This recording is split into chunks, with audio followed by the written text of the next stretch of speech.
C'était les... Wow. Donc, après, on fera des trucs un peu plus conviviaux. On commence après conférence, parce que c'est la partie la plus dure. Et du coup, et moi, je me suis dit, je vais faire quand même un petit 10 minutes d'introduction. Bonjour. Et pour justement situer l'aspect historique, mais qui est relié à l'aspect spirituel et animique. Bon, on va le voir, mais qui nous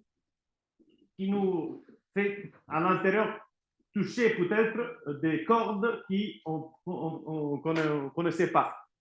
Donc, et pour faire ça, on a besoin quand même d'avoir un petit outil juridique qui fonctionne très bien, surtout quand il s'agit des grandes fortunes. Il s'accorde avec des... Donc, comment on fait pour juste avancer? Dans les grandes richesses, et comment il naît, justement, l'outil juridique que je vais vous parler, c'est les traces. Comment il naît les traces et pourquoi il naît et en quelle année. Donc, on se situe autour de l'année 1000. Et dans l'année 1000, vous allez voir, donc on a la naissance de traces parce que tout simplement, les rois qui partaient en bataille, dans la faire comment ça s'appelle, les croisades, il avait besoin de garantir que son fief ne soit pas perdu ou éparpillé en cas de son départ. Donc, il faisait ces traces qui, en fait, vous voyez bien, il se manifestent sur trois, ou ça peut être aussi déjà trois, disons, figures.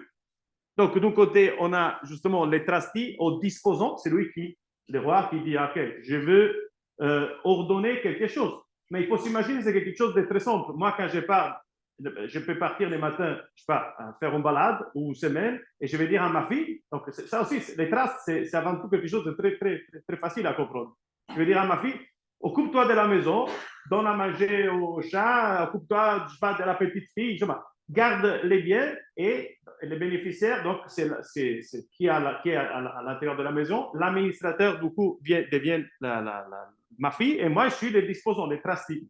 Et je donne cette trust, c'est vraiment, ça veut dire confiance. C'est pas un truc qui est complètement loufoque, c'est quelque chose qui se base sur la consuétude, quelque chose qui ça se fait toujours depuis un certain temps. Hein? La coutume, merci, voilà. Donc, ça, c'est le point de départ.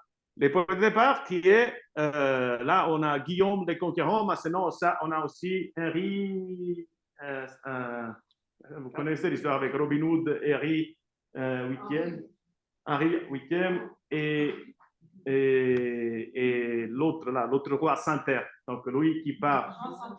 Jean Santerre. Donc, vous savez déjà. Donc, voilà, c'est juste pour comprendre à quoi ça sert comprendre cette histoire d'outrage. Parce que sur cette base juridique, il s'est créé quand même je dirais, un bon plan machiavélique qui dure depuis quelques années. Donc, on va passer justement au premier. Donc, voilà, encore une fois, on va tout simplement. Est-ce que c'est clair? Ok, c'est clair. Donc, on va continuer. Donc, ça, c'est juste l'explication. Et du coup, on va voir les boules, non, les bulles papales. Les bulles papales. Il m'a même téléphoné l'autre jour. On a fait 5 minutes de bulles. Donc, et. Est-ce que les boules, à chaque fois, ça. Non, les boules. Bah, c'est qu'on a fait les boules. Donc, il peut en envoyer que deux. Donc, voilà, cette figure-là, qui s'appelle Boniface VIII, et il s'élève un jour, soi-disant, avec toute la clique, ils disent, voilà, on a décidé comme ça, moi, je suis le seul descendant de Dieu, et les seuls descendants de Noé et la Bible ont prévu qu'il y ait le déluge universel. C'est-à-dire c'est quelque chose de vrai pour la Bible.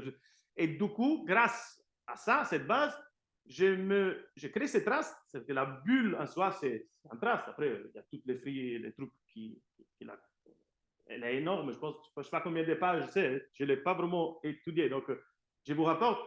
D'ailleurs, j'ai fait une petite promesse que j'aurais dû faire au départ. Ça, c'est que des éléments pour vous donner la curiosité d'aller chercher. Parce que c'est vraiment très, très, très résumé. Hein, c'est des slides, c'est très résumé pour vous donner la curiosité d'aller chercher, de vous intéresser, mais pour comprendre aussi la portée. Donc, il y a justement, il prend Dieu comme garant de ces traces. Et puis, celui qui constitue, celui qui dispose de ces traces, c'est donc, c'est déjà tout écrit, mais à ce moment, c'est des jésuites établis avec les Vénitiens. Donc voilà, et l'administrateur devient Boniface. Boniface VIII devient l'administrateur de ces traces et les bénéficiaires, c'est tous les chrétiens de l'époque. Et mais qu'est-ce qu'il y a dans ces traces? Donc, il va dire tout simplement que la terre, ça lui appartient. En quelque sorte, lui devient le seul homme vivant parce que du coup, la propriété n'existe plus. Bon. Et les hommes sont tous morts en mer. Donc, c'est les premiers, je dirais, pas, ou peut-être, qui déclarent de façon assez solennelle que voilà, nous sommes disperdus en mer et que lui, c'est le seul homme vivant. Donc, je ne sais pas si on peut descendre encore. Et bon, brièvement, il y en a encore deux qui ont remarqué la chose, mais regardez bien, les garants, il a changé. Avant, c'était Dieu, mais vu que c'est Boniface qui a dit que c'est le pape, Dieu en terre, et c'est à partir de là que les garants n'aiment plus Dieu. Et ça devient le pape lui-même. Et les constituants, c'est la curie romaine, les collèges des cardinaux, c'est les administrateurs. D'ailleurs, c'est maintenant, apparemment, c'est les collèges qui élisent les papes.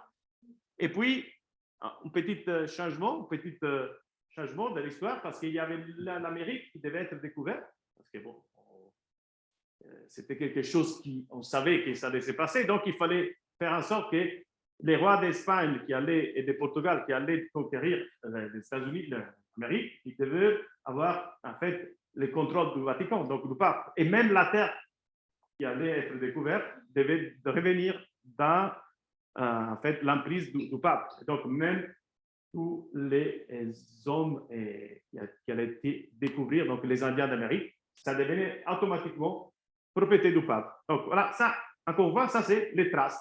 Est-ce qu'il y a des questions jusqu'à là? J'ai juste... Et puis voilà, les dernières pages que je vais vous... Parce que et là, il y a Sixte IV, et lui, il va encore un peu plus loin. Et il va encore plus... si vous rêvez, il va vraiment... Voilà, les garants, c'est toujours le pape, les constituants, encore une fois, la curie romaine, l'administrateur, le collège, les cardinaux, les bénéficiaires. Normalement, à ce moment, ils deviennent tous les réals. On dit en français aussi les réals, non? Tous les rois et les princes du monde. Donc, aussi, du coup, en fait, il se finalise cette organisation, en quelque sorte, basée sur ces traces, où, en fait, tous les rois, en fait, sont au service du papat. Dans l'histoire, on connaît bien les guerres entre papat et roi. Donc, ça ne s'est pas passé si facilement. Mais à la base, il y avait quand même cette race qui a dû s'imposer sur notre société, sur notre humanité, depuis très longtemps, où les papes ou les rois faisaient les services, étaient, disons, ils pouvaient faire en sorte de prendre les taxes, recevoir, administrer les terres, etc., etc. Donc, je vous laisse juste imaginer la suite. La suite, c'est-à-dire que c'est passé quand même 700 ans, hein, et que ça ne s'est pas fait d'un jour à lendemain.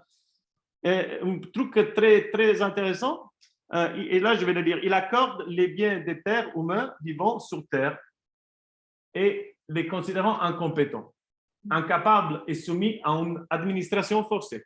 Donc, en quelque sorte, sur cette phrase, qui, en quelque sorte, personnifie un peu l'action qui a été portée jusqu'à maintenant, mais si on la cherche, elle est à l'intérieur de nous. Et c'est pour ça que je voulais m'arrêter comme ça aujourd'hui.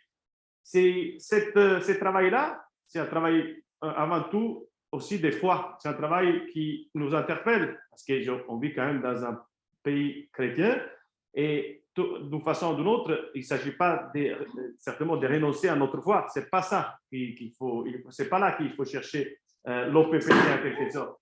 Il faut chercher plutôt dans la rendre encore plus pure et vraiment accessible pour nous. Ça nous appartient à nous d'être en connexion avec Dieu. Nous sommes Dieu en quelque part. Donc, c'est vraiment revenir à cette essence éternelle. Et c'est très important l'OPPT parce que grâce au parcours, ça nous permet aussi en quelque sorte de se réapproprier de cette foi qui, en quelque sorte, même si on n'était pas conscient, même évidemment si on n'était pas né, même si certainement chacun de nous a fait déjà un parcours depuis des années et des années. Ce n'est pas qu'on arrive l'OPPT aujourd'hui et qu'il nous libère. Ce n'est pas dans ce sens-là, mais c'est encore une fois les parcours que chacun de nous a fait pour cette libération, pour cette façon de se sentir quand même avec les divins, en connexion directe. Et je dirais même Dieu, nous sommes Dieu, ou Dieu à l'intérieur de nous, chacun doit trouver, aussi on parle de bouddhisme, nous sommes des Bouddhas, je veux dire, chacun doit trouver son positionnement, ça évidemment, c'est très personnel, mais c'est juste pour, en faisant ces chemins, c'est très important de revenir à quand même peut-être des habitudes, des automatismes qui peuvent s'intercéder entre nous et Dieu.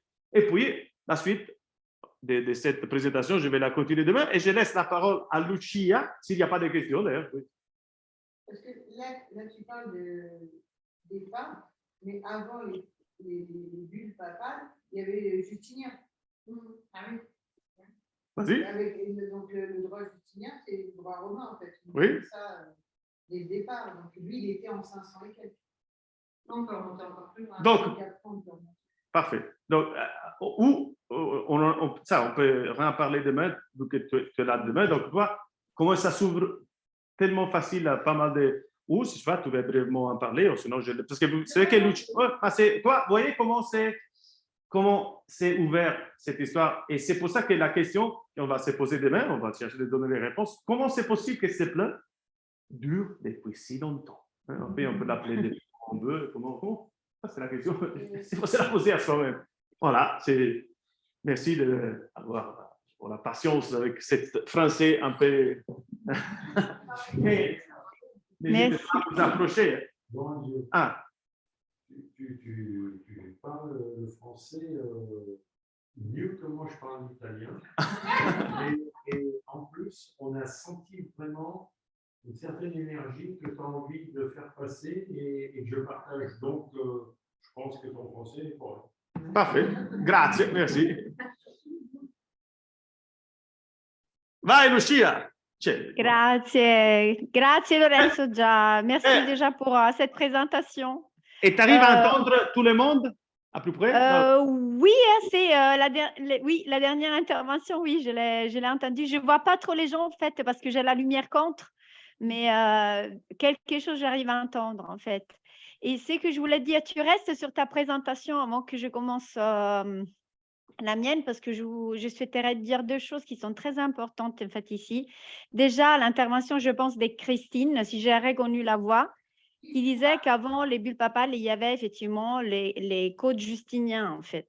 Donc tout cela, pour ceux qui connaissent l'Afro du Nord, ils en ont déjà entendu parler, mais il faut toujours comprendre qu'à la base, les codes disons, des apostoles, en fait, de l'Église apostolique, il a nécessairement, en fait, repris et d'englober les droits romains.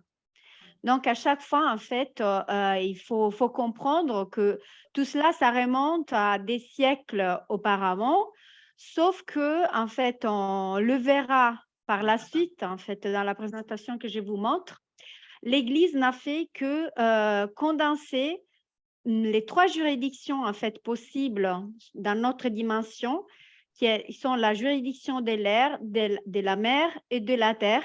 Ils ont voulu en quelque sorte élargir leur domaine en fait de pouvoir sur l'ensemble des trois. Et si tu remontes juste un instant, voilà, merci Lorenzo. Ici, ce qui est important. Ciao Lucia. Ciao, bellissima! Je suis contente que tu sois là. Sono con la Franci. Ciao. Ah oui, c'est vrai qu'il y a la France va faire un petit témoignage. L'intervention est cool parce que il y a quelqu'un aussi dans la Zoom, en fait, dans la chat qui a demandé effectivement d'avoir des témoignages. Donc, ça va satisfaire quelques... Parle doucement parce que comme ça, je vais lui traduire un peu des choses. Hein? Okay, ah, d'accord, ma belle.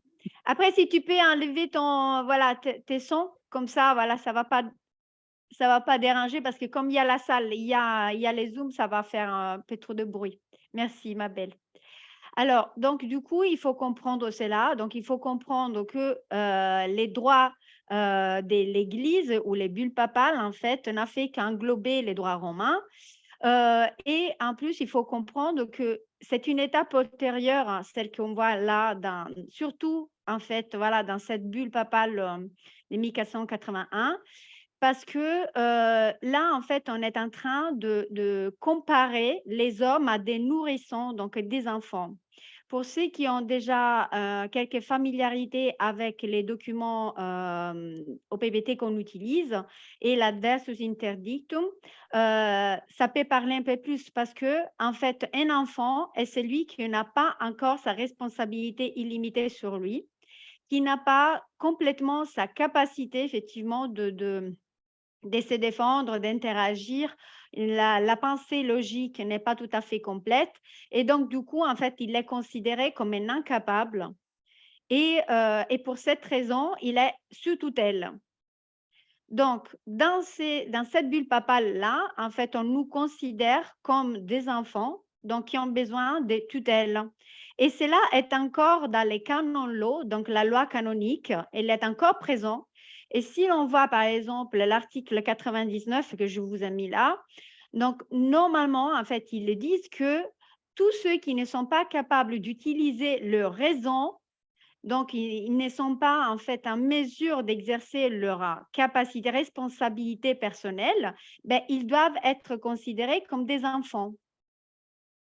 Donc, dans les codes canoniques, vous avez encore cela. Et à chaque fois que vous vous servez de représentants, d'avocats ou quand même d'intermédiaires du système pour vous défendre ou en fait vous faire représenter, ben, là, vous cédez votre responsabilité personnelle et vous cédez vos droits en même temps. Donc, vous êtes sous tutelle de l'État.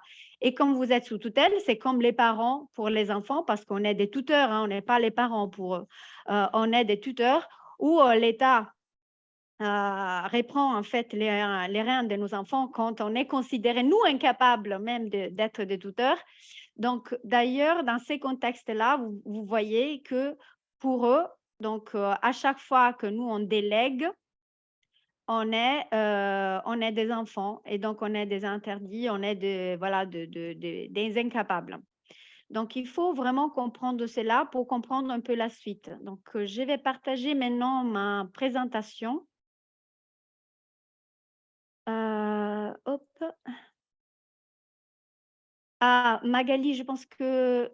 Ah non, c'est Lorenzo qui doit arrêter sa présentation pour que je puisse partager, ça me dit. Il faut que Jean arrête là, ces gens qui pilotent. Ah, ok, merci.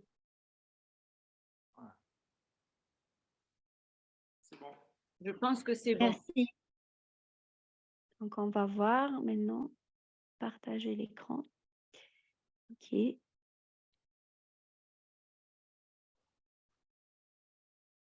Est-ce que vous voyez là l'écran?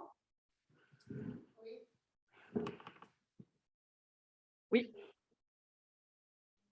Ok, donc ici, ça tarde un peu à arriver. Je ne sais pas pourquoi, ça ne me met pas la bonne page. Là, vous les voyez? On voit ton écran, la Grange Verte, le 14/1/2023. Il y a juste le logo qui est un peu coupé. Je vous entends plus bien. Là, vous entendez? Vous voyez? Oui, oui. Parce qu'il faut que tu te mettes en diaporama, Lucien. On voit la première page. Il faut que tu te mettes en diaporama. Ok, donc on fait duplicate. Là, ça va mieux? Mieux? C'è. Mais normalement, on ne doit pas voir sur le côté droit, là, la petite vignette. Ça va. On doit voir. Là, ça va. Là, on voit rien. Je vous entends pas bien, en fait. Là, on voit rien, là, Lucien. Là, c'est noir, mais on t'entend. Est-ce que peut-être vous pouvez interrompre la vidéo en cours de votre côté? Peut-être il y a trop, c'est trop lourd la présentation. Il faudrait fermer les non, vidéos. Là, vous entendez, vous voyez? Il faudrait que... On entend, mais on ne voit pas. Ah, là, on voit. C'est bon. C'est bon. C'est bon. Première page. Ok, Ok. cool. Donc, normalement, Lorenzo m'avait demandé de traiter 3 sujets en particulier. Donc, le triangle ou trust, comme vous souhaitez l'appeler, de Washington DC, du Vatican, all ici, et de la City of London. La pyramide des lois, que moi j'appelle hiérarchie des lois, et je vais vous expliquer après pourquoi, en fait, c'est pas toujours en pyramide. Et les projets communs qu'on a en cours chez l'OPPT, ou au moins notre groupe francophone. Donc, pour traiter les Global Estate Trust, il faut comprendre en fait que tout ce qui a été mis en place par les élites, c'était une modalité de gestion juridique pour leur permettre de bénéficier des richesses et de la valeur, effectivement, de tous les hommes, mais de tous les vivants sur la Terre, donc pas que les hommes.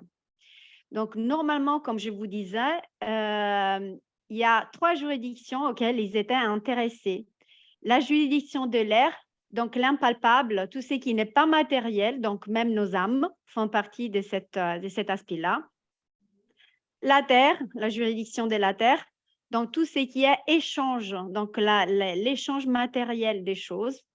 Et en même temps, en fait, tout ce qui est physique, vivant, en fait, et qui génère de la valeur. Et la juridiction, effectivement, de la mer, qui est la juridiction, en fait, et qui permet, en quelque sorte, voilà, de englober, donc de codifier ces commerces, en fait, ces échanges, avec même des peuples qui sont loin, si vous voulez, de la juridiction d'origine. Parce qu'avant, en fait, il faut penser que les Vaticans, en fait, ils s'est développé comme l'Empire romain sur un continent ou quand même voilà, plusieurs continents, selon en fait la perspective de l'époque qu'on veut appliquer, mais qui restait toujours sur la Terre. Mais à un certain moment, en fait, le monde a été reconnu pour quelque chose de plus, bien au-delà du simple en fait, rattachement terrestre qu'on pouvait envisager. Donc, il y avait d'autres pays qui avaient été découverts. D'ailleurs, il y a quelqu'un qui a financé pour aller les découvrir. Donc, et parmi ceux-là, c'était l'Église, pour la plupart, et les Rothschild, donc, qui ont toujours financé même les monarchies qui sont partis faire certains voyages. Donc, ceux qui ont financé, ils voulaient avoir du retour sur cette juridiction maritime qui s'est appliquée à ces moments-là, parce que quand on a trouvé des terres, ben justement, dans les codes en fait maritimes, dans la juridiction maritime, on avait trouvé quelque chose. Et donc, dans la loi de la mer, si je trouve quelque chose à la mer, que ce soit un adultère ou que ce soit n'importe quoi, normalement, c'est les codes de la mer qui s'appliquent. Et donc, cette terre ou ce que j'ai trouvé, c'est à moi. Donc, il faut vraiment réfléchir au sens plus large. Donc, les Vaticans, elle avait besoin comment dire, d'une manière de mettre ses mains, même sur ces nouvelles terres, ces nouvelles richesses. Il ne pouvait pas faire tout seul. Donc, il avait vu que du moment qu'on avait plusieurs cultures en place et qu'on avait plusieurs gouvernements, entre guillemets, plusieurs juridictions en place, et je vais vous expliquer maintenant pourquoi je parle de juridictions, il avait besoin d'uniformer l'ensemble de ces juridictions pour pouvoir exercer un certain contrôle sur les organes qui appliquaient ces juridictions. Donc, on ne peut pas en fait avancer dans les discours et comprendre le District of Columbia, Washington DC, la City of London et le Vatican si on ne comprend pas qu'est-ce que c'est une juridiction. Donc, normalement, en fait, vous trouvez je me suis amusée à regarder sur les dictionnaires Larousse ou voilà, les dictionnaires des langues françaises, qu'est-ce qu'on dit par rapport à une juridiction. Donc, normalement, la juridiction, effectivement, c'est le pouvoir d'un gouvernement ou le pouvoir d'une autorité de faire exercer la loi. Bon, on s'est dit, bon, OK, c'est qu'ils exercent la loi.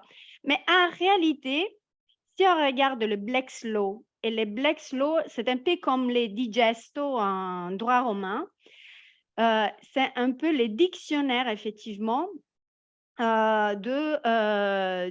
droit, si vous voulez, du système. Okay? Donc, c'est eux, en fait, qui les rédigent. On en a plusieurs versions, plusieurs éditions.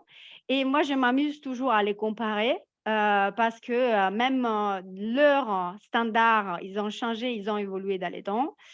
Et donc, du coup, en fait, il faut comprendre qu'est-ce que ça signifie pour eux, juridiction. Donc, si je regarde, en fait, dans les Digesto, et ça, c'est dans la version, l'édition 2 du Digesto, parce qu'on en a jusqu'à 14, même plus. La jus in re, juridiction. Donc, normalement, vous trouvez encore sur la rousse, c'est les dire la loi. OK? C'est le fait d'affirmer la loi. Et parce que c'est juris ediction, donc les dires de la loi. OK? Mais là, en fait, ce n'est pas vraiment ça si on regarde dans l'application de leur système à eux. Juris, ça veut dire jus in re, donc ça veut dire donc en civilo, donc déjà en fait on explique c'est dans la loi civile, donc c'est dans la loi de nos gouvernements du système, donc on est déjà en fait encadré, donc on parle des juridictions dans ce système qui est encadré. Et right in a thing, donc c'est le droit à quelque chose, sur quelque chose.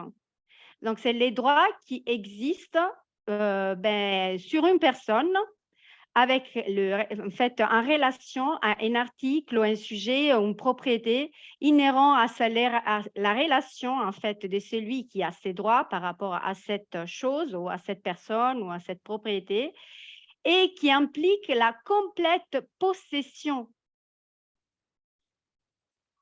Donc, quand on dit ça, and available against all world, et ça veut dire que cette possession, elle est en fait, elle doit être reconnue devant le monde entier.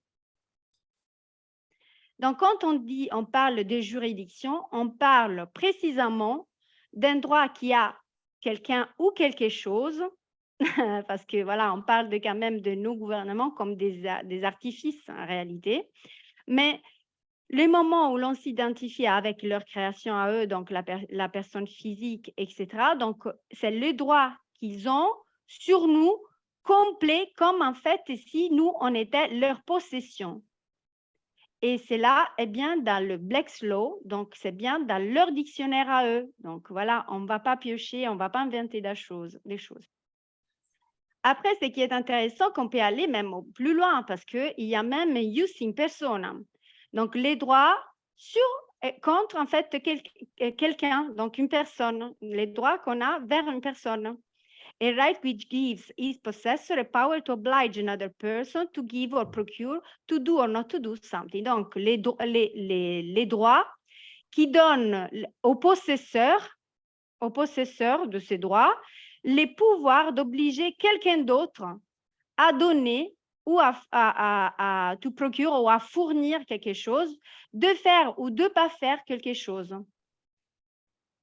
Donc, vous voyez combien ça va loin, en fait, quand on parle de juridictions.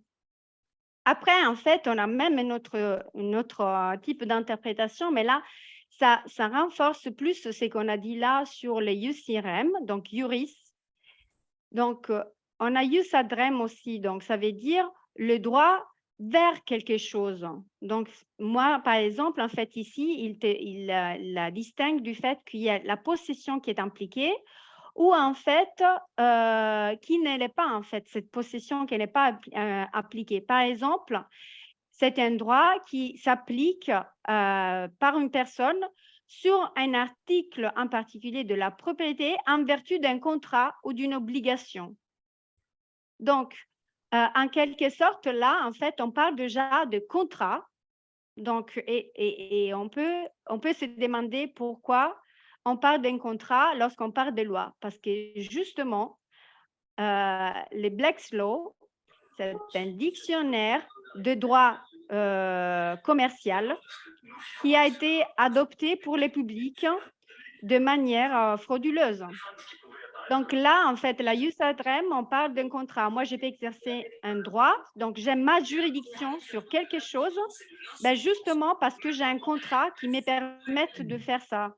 Il y a un micro ouvert. C'est bon. Merci. Donc, là, les termes juridiction, ils ont voulu appliquer non pas les jus ad rem, ils ont vraiment voulu appliquer les jus in re. Donc, ça veut dire vraiment impliquer les droits sur quelqu'un, sur une personne en particulier, in a person. Donc, ça, c'est très important qu'ici, vous trouviez personne parce qu'ils ne peuvent pas l'appliquer sur l'homme. Ils peuvent l'appliquer juste sur une fiction, sur une identité civile, un artifice comme eux. Mais de toute manière, quand on se reconnaît dans cette personne artifice, eux, ils ont la possession complète, complete ownership with possession and available grace of word. Et donc, la possession complète est devant le monde entier. Donc, quand en fait on réfléchit à ça, on comprend pourquoi ils ont pu, sur ces prétextes de juridiction, parce que c'est là que tout l'enjeu s'est fait, sous ces prétextes de juridiction, ils ont pu créer les systèmes tels qu'il est. Si, peu importe le type voilà, comment dire, de philosophie souveraine qu'on décide d'appliquer, donc il y a Cal Washington au Canada, en fait, US, qui fait des interventions là-dessus, mais l'enjeu est toujours la juridiction, parce qu'on doit remettre en discussion la juridiction pour pouvoir, en quelque sorte, miner leur crédibilité. Donc, et les dictums, ça veut dire effectivement a statement, donc une affirmation, une observation qu'on fait sur la loi, donc de jus in re, de ce droit à la possession de quelqu'un ou de quelque chose. Donc, il faut vraiment comprendre que là, on parle même d'affirmation. Donc, c'est même pas basé sur des faits. C'est basé sur le fait que moi, j'affirme que ça soit la loi. Imaginons donc, en fait, la liberté qu'ils se sont donnée d'appliquer quelque chose comme loi alors qu'il n'y avait pas l'universalité non plus pour pouvoir l'appliquer comme loi, parce que c'était juste des affirmations de loi. Si on avance en fait dans ces principes, alors ça c'est les Black's Law de 2000, le Black's Law, la version 7, donc l'édition 7. Donc, on parle des juridictions comme les pouvoirs d'un gouvernement, le pouvoir général d'un gouvernement d'exercer son autorité over all persons, encore une fois, hein, sur les personnes et sur les choses dans un certain territoire. Ou en fait, le pouvoir d'un tribunal de décider sur un cas en particulier ou émettre un décret, par exemple, etc. Ou en fait un endroit géographique qui a une autorité en fait péculière à cet endroit de type judiciaire ou politique, ou encore une subdivision judiciaire politique, mais encore une fois liée à un déterminé territoire. Donc là, on veut vraiment lier les juridictions au gouvernement, mais ça n'a pas été toujours le cas. Si on regarde en fait les Black's Law, donc l'édition 2, là, on voit qu'il la définissait déjà encore différemment. C'est les pouvoirs ou l'autorité qui était donnée d'un point de vue constitutionnel, ou reconnu d'un point de vue constitutionnel, à un juge ou à un tribunal qui pouvait prononcer des sentences de loi ou en fait accorder des remedies, donc des compensations commerciale, les remedies, une compensation commerciale pour voilà, un dommage qui a été causé, sur le fait de prouver en fait, et donc de fournir des faits. Donc, il fallait que le dommage soit prouvé et que même la sentence devait être basée sur des faits prouvés et admis. Donc, ça, c'est très intéressant parce que en fait, déjà, on lie la juridiction à une constitution, donc à une forme de loi naturelle écrite, même s'il y a dans les filtres de l'écriture, il y a voilà, parfois des aberrations qui sont faites. Mais encore une fois, si on prend la Constitution comme, si vous voulez, un document que à la base aurait dû être fait par des représentants du peuple, c'est le peuple qui s'est exprimé. Donc, même les juges représentent en quelque sorte le public. Et jusqu'à cette, si vous voulez, édition 2, la Constitution, il était présente. Et ça va plus loin. Donc, ici, plus bas, ça dit « La juridiction est un pouvoir qui est donné, en fait, qui est conféré d'un point de vue constitutionnel à un juge, un magistrat, donc pour qu'il puisse, en fait, déterminer, voilà, s'exprimer par rapport à la loi et qui puisse, en fait, émettre des sentences. » Donc, voilà, c'est très important de comprendre comment les choses évoluent et comme la fiction a évolué dans les temps. Donc, c'est qu'on nous a fait comprendre, qui nous ont enseigné, qu'ils ont enseigné des avocats sur avocats, il a changé aussi dans les années. Et comme en fait on a dit même, voilà, je ne sais pas s'il y a des gens qui ont participé à la Zoom de mardi dernier, donc quand on a lu les rapports de paradigme d'Eder Antucharaf et des autres administrateurs publics, ben là en fait il y a écrit que l'un des enjeux pour effectivement mettre en place ces systèmes d'esclavage était effectivement prendre le pouvoir sur le système judiciaire pour que les juges ou les judiciaires ne s'identifient plus au public, ne s'identifient plus avec le peuple. Donc, comment ils ont fait cela? Ben, justement, en altérant les dictionnaires, en altérant les sens des mots, en altérant les textes que tous les avocats, les juges, les magistrats lisent et doivent apprendre. Donc, ça, en fait, c'est très intéressant parce qu'ils ont dû même changer les termes common law. Donc, parce que common law, à la base, était la loi du peuple. Donc, était vraiment la loi de la coutume. Dans chaque pays, dans chaque civilisation, il y a des conventions qui s'est créées pour qu'on puisse effectivement échanger, pour qu'on puisse interagir.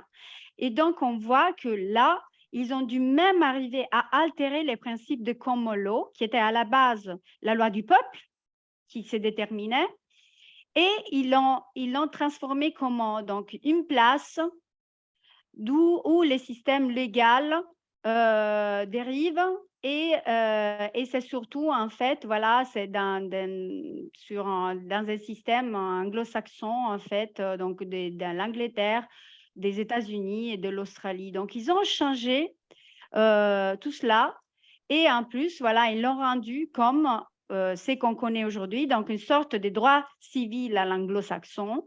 Ça veut dire donc la juridiction qui est faite par les tribunaux sur des cas spécifiques parce qu'on ne peut pas effectivement traiter deux cas similaires d'une manière différente. Donc, il ne peut pas y avoir deux sentences différentes sur un cas similaire. Donc, voilà, tout a été altéré pour effectivement priver les gens, les peuples du levier de la souveraineté. Parce que si la souveraineté ne peut pas être exprimée, donc que ce soit donc, par les mots et surtout, en fait, voilà, par la loi, la vraie loi du peuple, ben là, du coup, en fait, il n'arrive pas à se révolter ni à s'affirmer vis-à-vis de ceux qui souhaitent commettre des abus.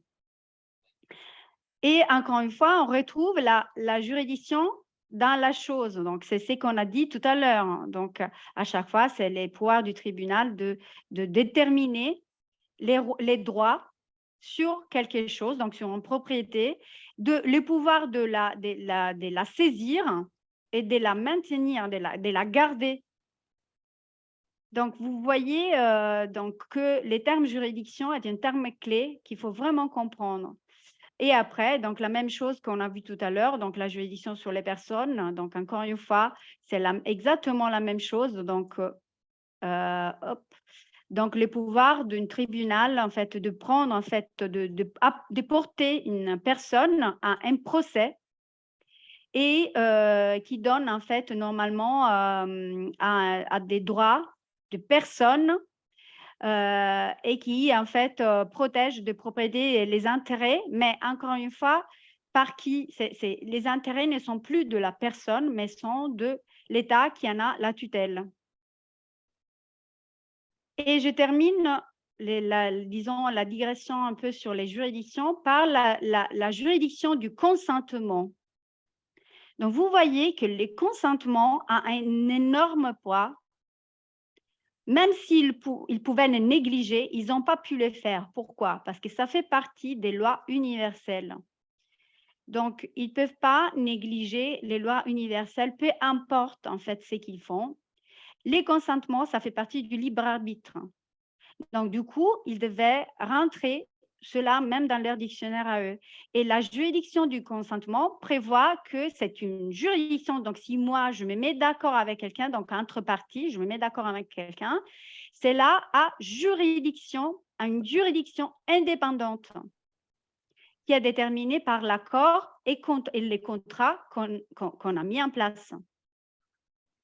Donc, encore une fois, donc nous, par le consentement, on fait juridiction. Et c'est très important de comprendre cela, parce que le moment où l'on retire notre consentement, la juridiction n'existe plus. Donc, l'histoire des 3 cités, est-ce que c'est clair jusque-là? Oui. Donc, l'histoire des 3 cités, donc oui.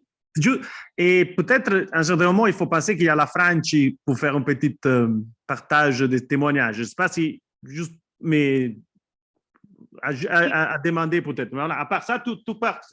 Je n'ai pas compris. Et quelqu'un a demandé des témoignages avant? Non, c'est que les témoignages, normalement, l'idée, c'est de les faire là, à un certain moment, dans ces déserts. Mais voilà, brièvement pour… tu me dis, Lorenzo, ce que vous voulez faire, hein, si vous préférez. Oui, c'était juste pour ça. Il faut peut-être demander à la Franci si elle doit partir ou si… parce que voilà, c'est juste ça. La Franci est quoi? La Franci est quoi? Elle est avec moi et c'est moi qui fais faire l'interprète. Je ne sais pas qu'est-ce qu'il arrive là. Il y a quelqu'un qui fait des choses sur l'ordinateur. Qui est-ce qui utilise le tableau là? C'est possible. Un peu bizarre. Voilà, c'est disparu. Bon. Oui, Anne, stavi dicendo di Francesca, se deve andare via. Non deve andare via. Non deve andare via, qua da me. Ok, Perfetto. grazie. Ok, oui, ça aurait été un peu dommage parce qu'il y avait tout un fil de discours, effectivement. Vas-y. Ok, donc là, en fait, je vous donne, parce qu'à la fin de la présentation que je partagerai avec vous, il y a plein de bibliographies que j'ai mis, hein, donc vous pouvez vous-même approfondir et vérifier des choses. Mais là, en fait, ce livre, en fait, de Anna Maria Riesinger est très, très illuminant et très facile à comprendre, mais c'est vrai que c'est en anglais, mais c'est un anglais assez basique, je vous avoue.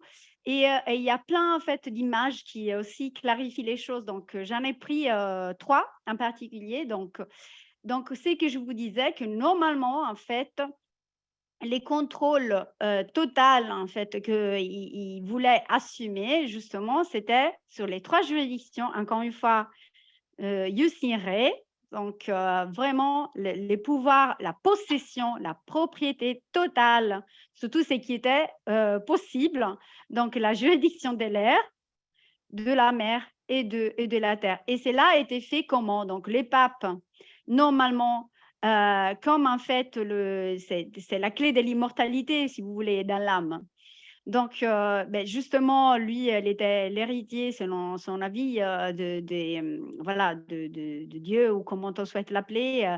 Et donc, en fait, il était son représentant sur Terre. Donc, lui, il s'est dit, moi, je contrôle ça. Okay. Mais il avait besoin de certains bras pour pouvoir gouverner les restes. Et cela après la Sainte Inquisition, avec toute une période en fait où il y avait eu aussi des révoltes internes, donc en Allemagne, mais aussi en fait en Angleterre, si vous voulez. Henri VIII que Lorenzo a mentionné tout à l'heure, Henri VIII effectivement, comme il avait toute sa flotte mercantile, en fait, il avait la plus grande flotte européenne en fait. À disposition, justement, il a pu faire son divorce d'Anne Boleyn parce qu'il avait du pouvoir économique que les peuples ne pouvaient pas négliger et en plus duquel le peuple avait besoin.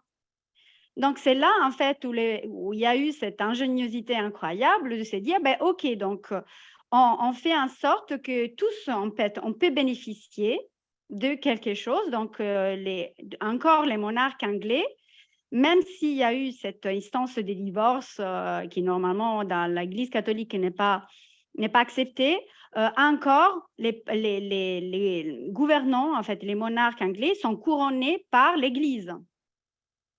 Donc, si vous voyez tous les monarques, ils sont couronnés par l'Église. Ça veut dire que l'investition, en fait, il se passe par les papes, en fait, ou l'un de ses représentants.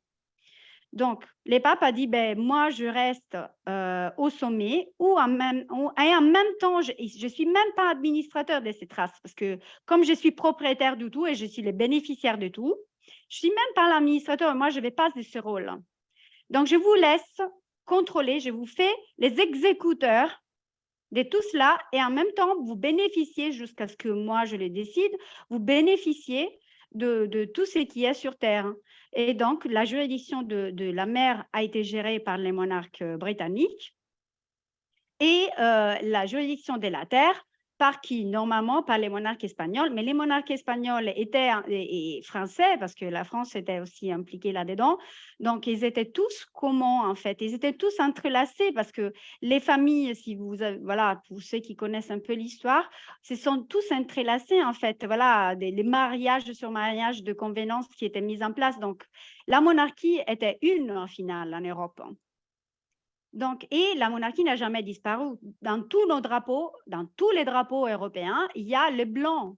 Donc, la plupart quand même voilà, des drapeaux, et même celui français, il y a les blancs. Et les blancs, c'était le symbole de la monarchie. Donc, la monarchie n'a jamais existé en France. Donc, la fleur de lis, le coq, c'était tous des symboles de la monarchie, sauf qu'elle a été déguisée. Donc, si vous voulez, le triangle est ça, la juridiction de l'air, la juridiction de la mer et la juridiction de la terre. Donc là, il y a effectivement, c'est Anne-Maria qui mentionne effectivement que ce trust, donc comme un peu Lorenzo tout à l'heure l'a mentionné, un trust, effectivement, une juridiction indépendante qui permet à trois figures de gérer et de bénéficier de certains biens, d'une propriété en quelque sorte. Et ces trusts ont été opérés par le Vatican, par Washington DC et les Nations Unies. Et les Nations Unies. Donc, il n'y a pas que les City of London, Washington DC, le Vatican. Les Nations Unies ont été un bras indispensable et ils le sont encore.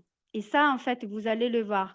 Donc, ce trust, j'essaye de bouger parce que sinon, vous n'allez pas voir. Ces trusts, en fait, touchent tous les domaines du public. Ça peut être les services postaux, les services légaux, les services bancaires, les services de police, les services médicaux, les services d'assurance, tout cela. Et vous le verrez encore de manière plus approfondie dans les slides suivants. Donc, je préfère mentionner que c'est que vous allez voir là, ça a été inspiré par plein de lectures que j'ai fait sur le sujet, mais il y a mon interprétation aussi personnelle là-dedans. Parce que pour moi, le Vatican ne fait absolument pas partie du trust, hein, parce que lui, il est le bénéficiaire absolu et il chapeaute. En fait, l'idée, c'était qu'il chapeautait l'ensemble. Donc, la raison pour laquelle vous avez l'œil au milieu, donc le Vatican, l'Église apostolique, normalement, elle s'est fait reconnaître comme État, si vous regardez à la SEC, dans la liste des pays qui sont là, comme Holy See, et pas écrit comme mer, C-E-A, mais écrit comme S et E, donc See, la vue. Et ce n'est pas un hasard que dans les fameux triangles qu'on connaît tous, il y a un œil au milieu. Donc, les Vaticans, et ça c'est mon interprétation personnelle, il n'est même pas concerné par un trust. Parce que c'est sur un autre plan qu'il agit et il investit tous ceux qui ont le prétendu autorité sur Terre.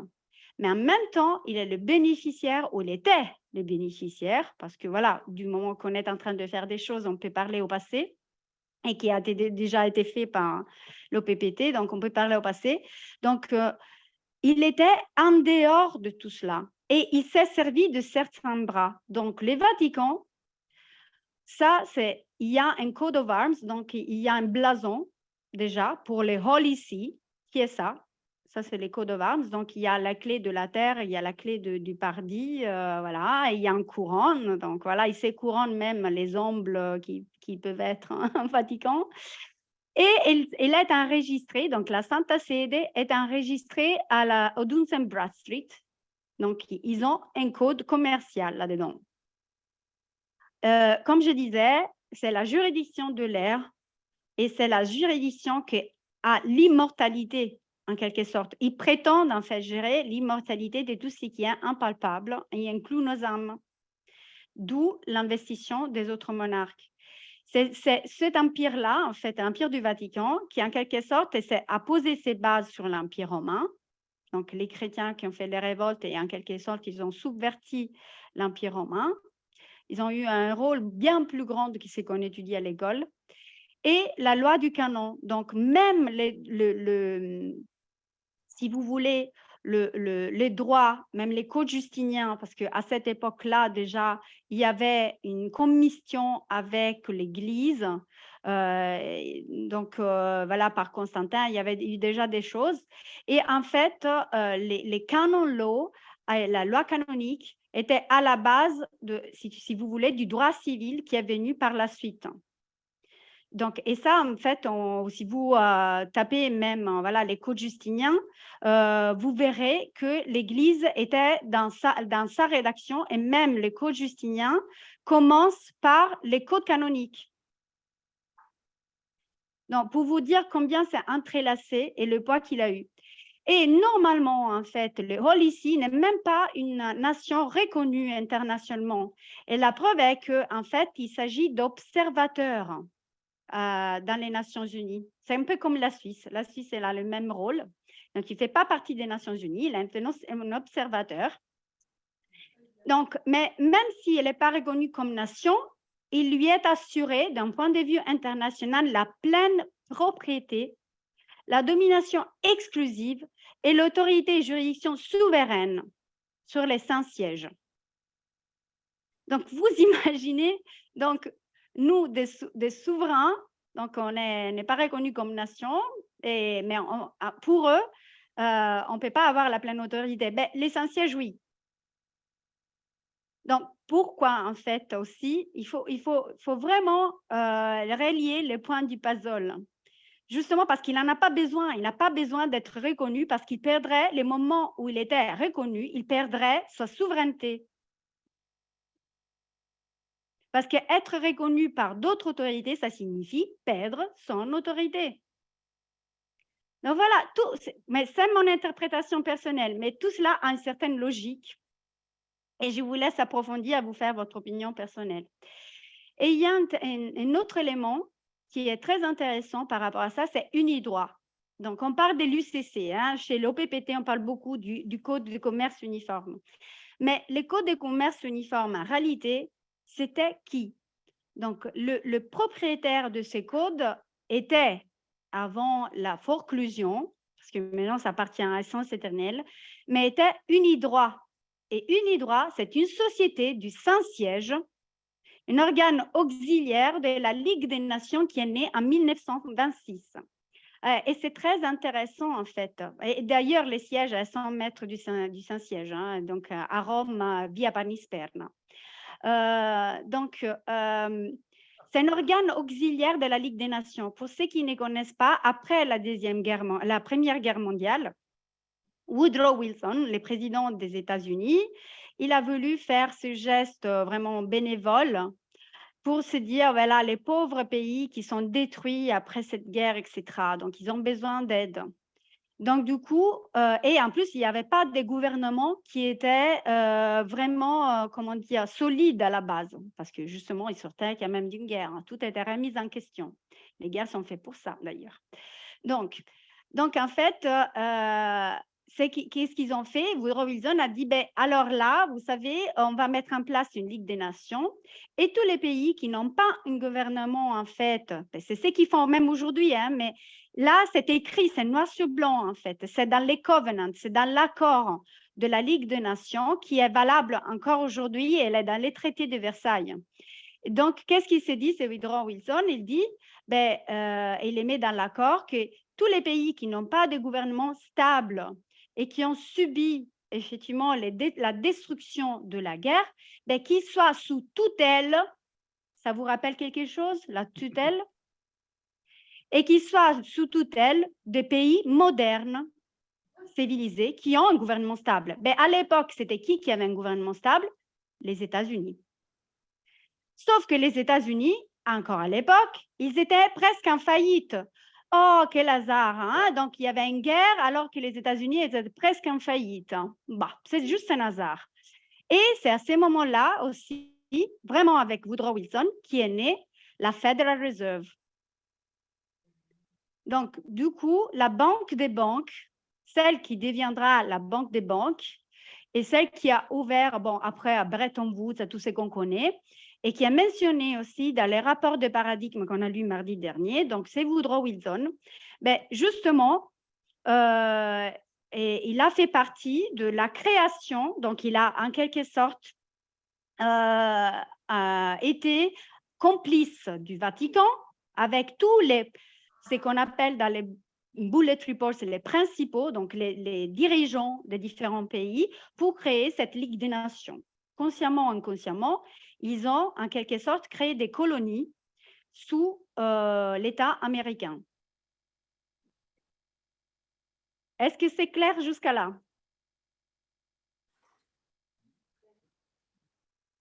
Oui. C'est bon? Il faudrait mettre juste un petit peu plus gros. Pardon? Est-ce qu'il est possible de zoomer un petit peu sur les écrits? Je pense pas parce qu'en fait, c'est la page, c'est la page pleine, donc je pense pas. Mais je vais vous les passer, hein. Je vais vous passer de toute manière la présentation comme ça, parce qu'il y a beaucoup de bibliographies à la fin, donc vous pourrez approfondir vous-même. Super. Il y a une question, Lucia, de Anne-Marie qui dit qu'est-ce que c'est que le SIS? Pardon? Le 6. Le 6, tu parles du 6. Qu'est-ce que c'est? Le SIS. Moi, je t'ai entendu, j'ai pas vu noter ça, je sais pas. UCC peut-être? Non, tu as dit le 6. Tu as prononcé 2 fois le 6. Qu'est-ce que c'est le 6? Ah non, je l'ai fait inconsciemment peut-être, non. Le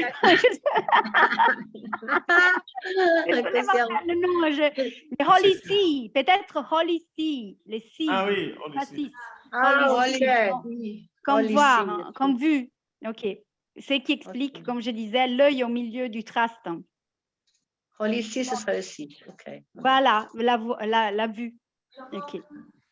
Donc, si on avance là-dedans, en fait, pour ceux qui sont familiers avec la terminologie au PPT, dans les Factualized Trust, le Global Estate Trust est appelé Universal Trust. Voilà, pour rendre les choses plus faciles pour ceux qui connaissent le PPT. Mais le Global Estate Trust, en fait, c'est ce qui a été nommé de cette façon par Anne-Maria Riesinger bien avant le PPT. Donc, c'est pour cela que j'ai voulu utiliser le terme originaire. Donc, si je prends maintenant, si on parle de la City of London, donc je disais que comme une pieuvre, donc voilà, avec plein de tentacules, donc les Vaticans avaient besoin de quelques serviteurs qui pouvaient faire un peu à sa guise sous échange de privilèges. Et l'un de ces serviteurs était la couronne anglaise. Donc, et en particulier, une société de droit privé qui s'appelle la City of London. Et là, il y a un magnifique livre qui s'appelle The Empire of the City, donc l'empire de la cité, et qui parle justement du pouvoir financier britannique. Parce que la finance mondiale n'est pas aux États-Unis, mais est en Angleterre. Et ce n'est pas un hasard que en même temps que les finances, c'est qui règle en fait l'entité, qui règle les aspects juridiques, donc voilà, les Black's Law, toutes les révisions, toute la para qu'on connaît en fait, voilà, pour gérer les systèmes, est en Angleterre parce que c'est codifié par le bar.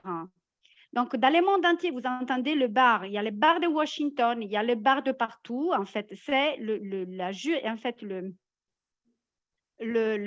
ça s'appelle le British Accredited Registry.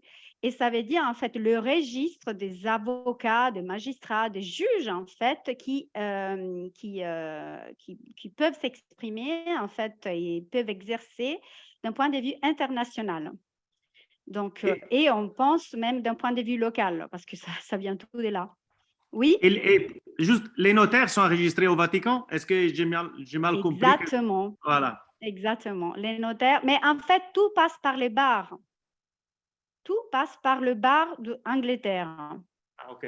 Même si tout est renvoyé au Vatican, tout passe par le bar d'Angleterre. Et c'est pour cela qu'on entend beaucoup parler, par exemple, d'autres bars à Washington, etc.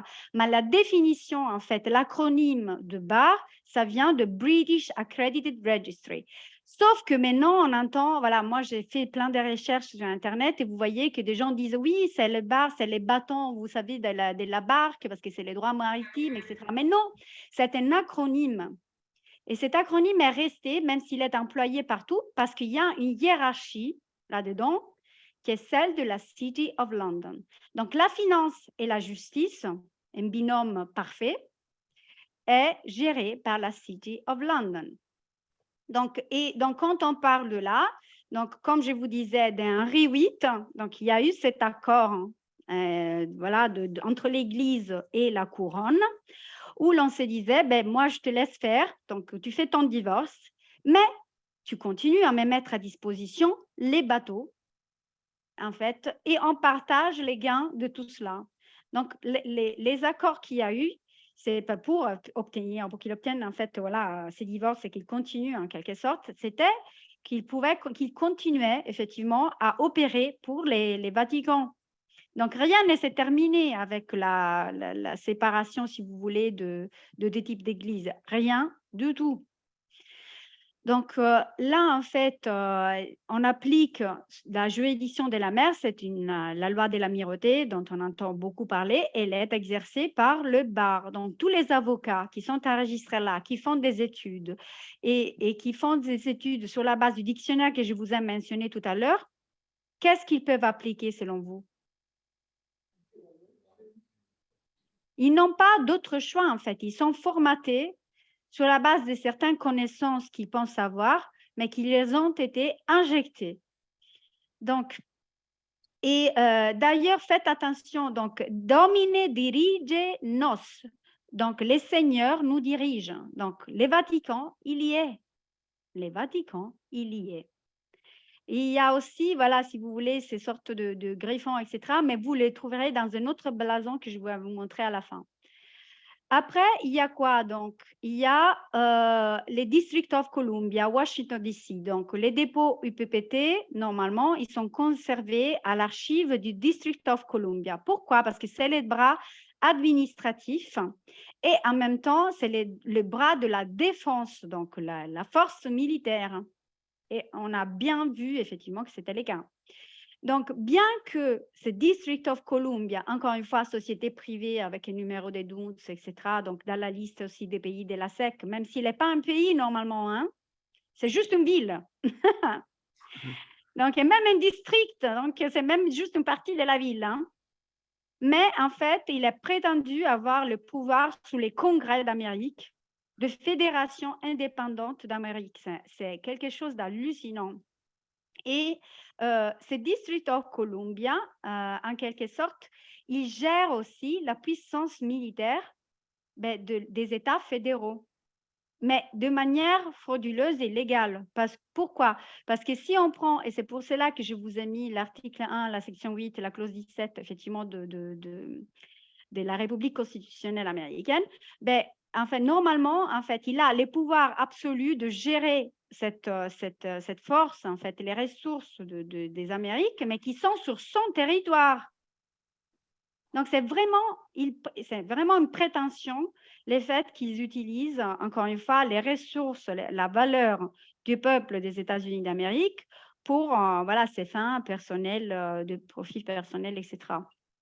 Donc, c'est en réalité une nation dans la nation. Et les congrès, toujours par voilà, cet article, a plein pouvoir sur ces territoires et ses habitants. Mais encore une fois, le plein pouvoir sur ces District of Columbia. Donc, l'OPPT, en quelque sorte, qu'est-ce qu'il a voulu faire? Donc, Etera Tucharaf, qui était ce procureur général aux États-Unis, qui avait compris l'enjeu et qui travaillait avec d'autres. Il ne faut pas penser qu'elle a été un cas isolé, parce qu'il y avait bien d'administrateurs publics, de véritables administrateurs publics du Trust universel, et pas, en fait, voilà, qui était censé travailler vraiment pour les publics, qui opérait avec elle. Donc, elle, qu'est-ce qu'elle a fait? Donc, elle a voulu miner tous ces systèmes administratifs à la base en déposant dans les registres du District of Columbia ces documents qui ont forclos et saisi toutes les entités fictices du monde qui étaient enregistrées à la SEC, donc la Security Exchange Commission, donc comme des sociétés privées, des corporations. Si vous faites cas, il y a 3 étoiles. Parce que ça, c'est un drapeau. Ils ont même leur drapeau. Donc, il y a 3 étoiles. Et donc, c'est les trusts. C'est les 3 éléments du trust. C'est les 3 entités qui gèrent les trusts là-dedans. Donc, après, qu'est-ce qu'il y a? Donc, comme disait Anna Ratzinger, il y a les Nations Unies. Et les Nations Unies ont aussi leur code de corporation, Duns and Bradstreet. Là, anciennement, les Nations Unies, c'était la Ligue des Nations qu'on a vu tout à l'heure. Donc, Woodrow Wilson, l'Unidroit, etc. Donc, cette Ligue des Nations était nécessaire. Pourquoi? Parce que, en quelque sorte, c'était trop énorme à gérer. Il y avait tous les services qu'on avait vus dans la slide d'avant, dans la fiche d'avant, services postaux à gérer, il y avait voilà, Universal Postal Union, une organisation des Nations Unies, il y avait la santé, l'Organisation mondiale de la santé, il y avait le juridique, c'était énorme, donc il y a une cour pénale internationale, il y avait un tribunal, en fait, les tribunaux qui devaient être gérés, donc il y a un tribunal international de droit de mer et de mer, tribunal international du droit de la mer. Il y a le World Economic Forum, donc le Forum économique mondial. Il y a même une société qui s'appelle la Banque mondiale, qui normalement devait être pour des œuvres caritatives. Donc, en fait, il y avait trop de services publics qui devaient être englobés dans ce trust privé. Du coup, la Ligue des Nations à l'époque et les Nations Unies encore aujourd'hui prétendent gérer tous ces services et ces biens privés par ces bras des Nations Unies. Est-ce que c'est plus clair maintenant? Tout l'enjeu qu'il y a là-dedans et les parties. Donc, il y a une question. Ah, non, okay. Oui. Tout en va bien. Quoi? Ça rigole. Allô?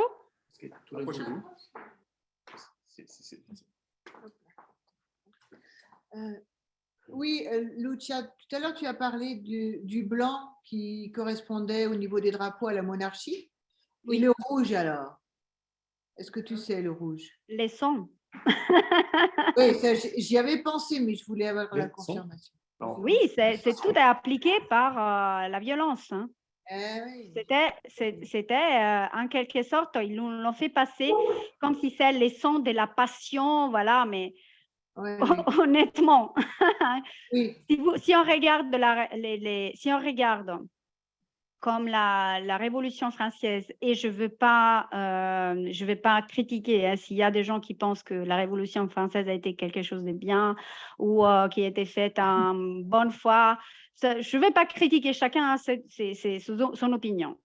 Mais si on regarde la boucherie qui a été faite à ce moment-là, et qui, en fait, aussi, les tribunaux même qui a condamné la monarchie de l'époque de manière tout à fait arbitraire parce que c'était la même collusion qu'il y a aujourd'hui. Les monarques, il a été jugé par les mêmes gens qui avaient déjà décidé de sa condamnation. C'est la même chose que vous avez aujourd'hui. Vous rentrez dans un tribunal, ils ont déjà décidé ce qu'ils doivent faire de vous. Et des deux côtés, vous avez les mêmes partis. Ceux qui doivent vous défendre et ceux qui vous accusent, c'est exactement les mêmes partis. Donc c'est la violence, c'est vraiment voilà. Après, oui, bon, il y a toute une histoire. Il y a un documentaire très beau qui est passé en Italie sur la Révolution française, vraiment objectif, hein, vraiment objectif. Donc, il y avait les aspects plus positifs, les moins. Il y avait tous les côtés aussi de corruption, parce que voilà, on parle toujours d'hommes. Mais voilà, c'était vraiment intéressant à voir. Mais oui, donc moi, je me concentre sur les blancs parce qu'après, chaque pays, il a un peu décliné son drapeau. En tout cas, il faut vraiment comprendre que tous les drapeaux qu'on a aujourd'hui sont des drapeaux de guerre. Parce que tous les pays, ils ont des drapeaux de paix. Donc, je vous ai mis à la fin même les drapeaux de paix américains et les drapeaux de guerre américains pour que vous puissiez les comparer. Sauf qu'on ne les a jamais utilisés. En fait, après la guerre civile en Amérique, donc 1700, comme on était un peu tous en guerre, parce qu'en plus, dans l'Amérique, en fait, après la guerre civile américaine, normalement, en fait, il y a toute une série de guerres qui, pour l'indépendance ou autre chose, en fait, qui se déclenchent. Donc, à partir de ces moments-là, on n'a plus utilisé les drapeaux de paix. Mais ça existait, ils existaient, mais on ne les a plus utilisés. On a oublié ce que c'était parce qu'on a été constamment en guerre. Bien joué. Tu vois, donc nous, on pense être en paix, mais en fait, l'exercice de la force ne s'est jamais arrêté. Ouais. C'est juste comme le dit notre monsieur Macron, on est en guerre. On ne sait pas envers qui. Ben, nous, on peut avoir des soupçons envers qui ils sont en guerre, mais on est pérennement en guerre. Et pourquoi? Parce que l'exercice de la force, autrement, ne pourrait pas s'exercer. Si on n'est pas en guerre, on ne peut pas, en fait, ça serait une rupture, en quelque sorte, ça serait une rupture de tous les accords internationaux, le fait que d'exercer de la violence ou faire des abus ou exercer du pouvoir militaire, même au sein de son pays. Donc, il faut vraiment comprendre que déclarer guerre est un outil pour les États pour utiliser les forces militaires. Oui, complètement. Même à l'intérieur de son pays, c'est ça. Est-ce qu'il y a d'autres questions? Oui. Excuse-moi, le bar, ça concerne aussi l'Europe et le droit européen? Les bars, en fait, ça concerne tout. Tout. Si vous pensez aussi que quand, en fait, lors du passage des civilisations du Japon, et ça aussi après la guerre d'indépendance américaine, hein, ce n'est pas un hasard. Hein. Tout cela se joue là. Hein. La maçonnerie, c'est là, en fait, qu'il a vraiment dégainé tous ces ressources. Donc, quand l'Empire a voulu se moderniser, l'Empire du Japon, il y avait des avocats français qui se sont rendus au Japon pour enseigner la loi au Japon. Et ces Français, en quelque sorte, parce que si vous voulez, même la Révolution française, elle a été financée par les Anglais aussi. Et il y a des preuves là-dedans, hein, des preuves comme quoi les parlementaires de la Révolution étaient, en quelque sorte, ils avaient touché de l'argent des côtés des monarchies autrichiennes et des monarchies anglaises. Pourquoi? Parce que le roi français était en quelque sorte, ça dérangeait la monarchie anglaise. On peut comprendre pourquoi, non? Donc, du coup, en fait, vous pensez que la bourgeoisie en soi française aurait pu mettre en place toute la juridiction qu'elle avait sans l'aide de quelqu'un d'autre? la Constitution française de 1789, elle n'est rien d'autre, si vous voulez, qu'une inspiration de la Constitution, en fait, la Déclaration d'indépendance des États-Unis d'Amérique, déjà, et des amendements qui ont suivi.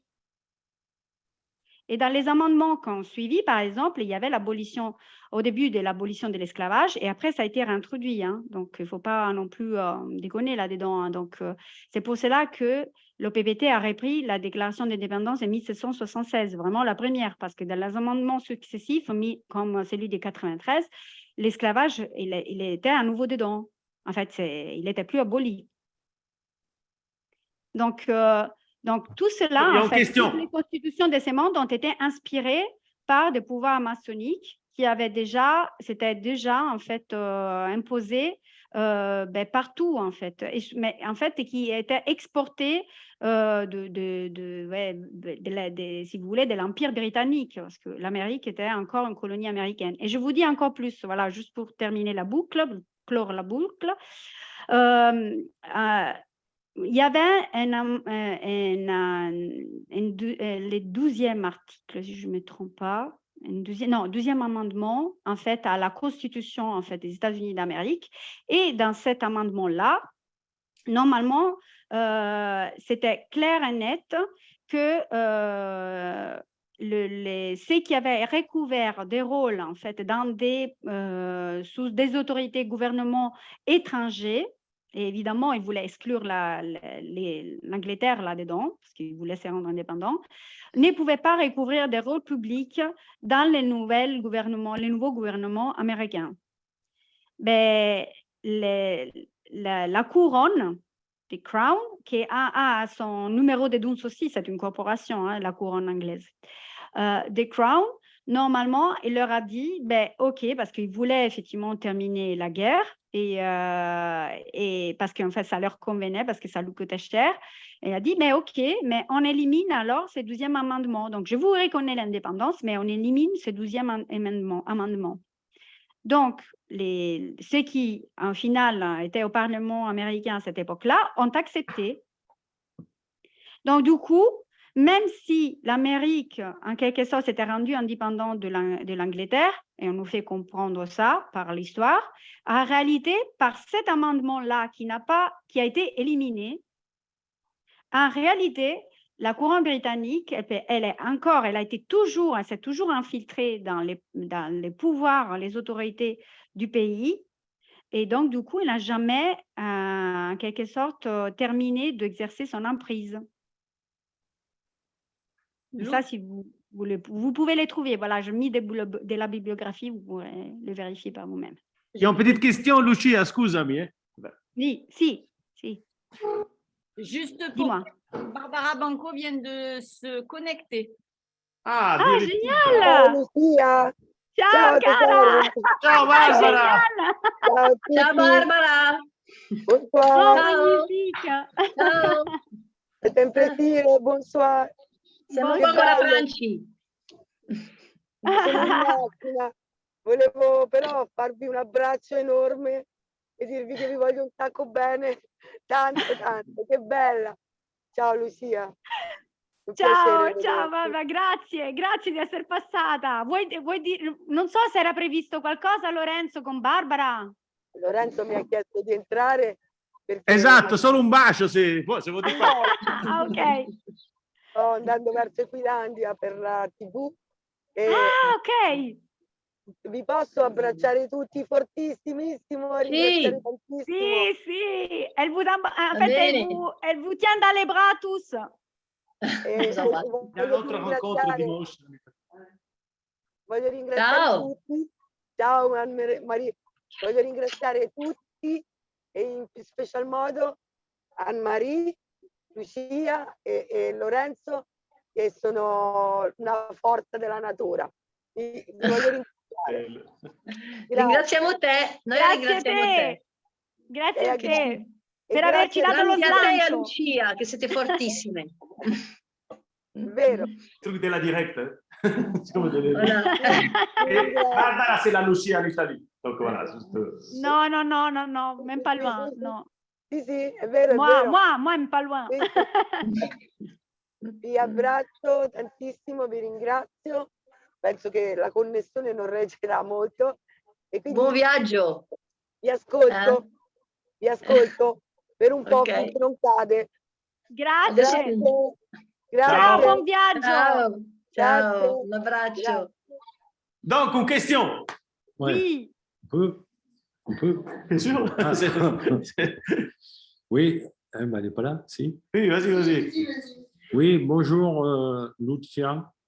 Bonjour. Donc, je suis un peu étonné avec l'histoire, là, parce que c'est au niveau de la chronologie. Parce que, et ce qu'il faut savoir, enfin, ce qui me semble, hein, c'est que c'est l'Empire romain, pour pas avoir tous les peuples qu'il a conquis qui sont sous sa domination, avoir des problèmes de religion, qui a laissé faire toutes les religions. Et la religion du christianisme est née avec l'Empire romain. Oui. Elle est née avec l'Empire romain pour la simple et bonne raison, c'est que César se prenait pour Dieu après. Et à ce moment-là, après, on a le christianisme qui découle de l'Empire romain, qui arrive. Donc, si je suis tout ça, on ne va pas rentrer avec les sociétés secrètes et tout, qui ont bien fait leur travail, parce qu'on voit le résultat où on en est. Mais donc, ça veut dire que entre le Code Justinien et César qui a envahi la Gaule, parce qu'il y a eu pas mal d'histoires sur le continent européen, donc, et ça veut dire qu'à un moment donné, il y a eu une continuité.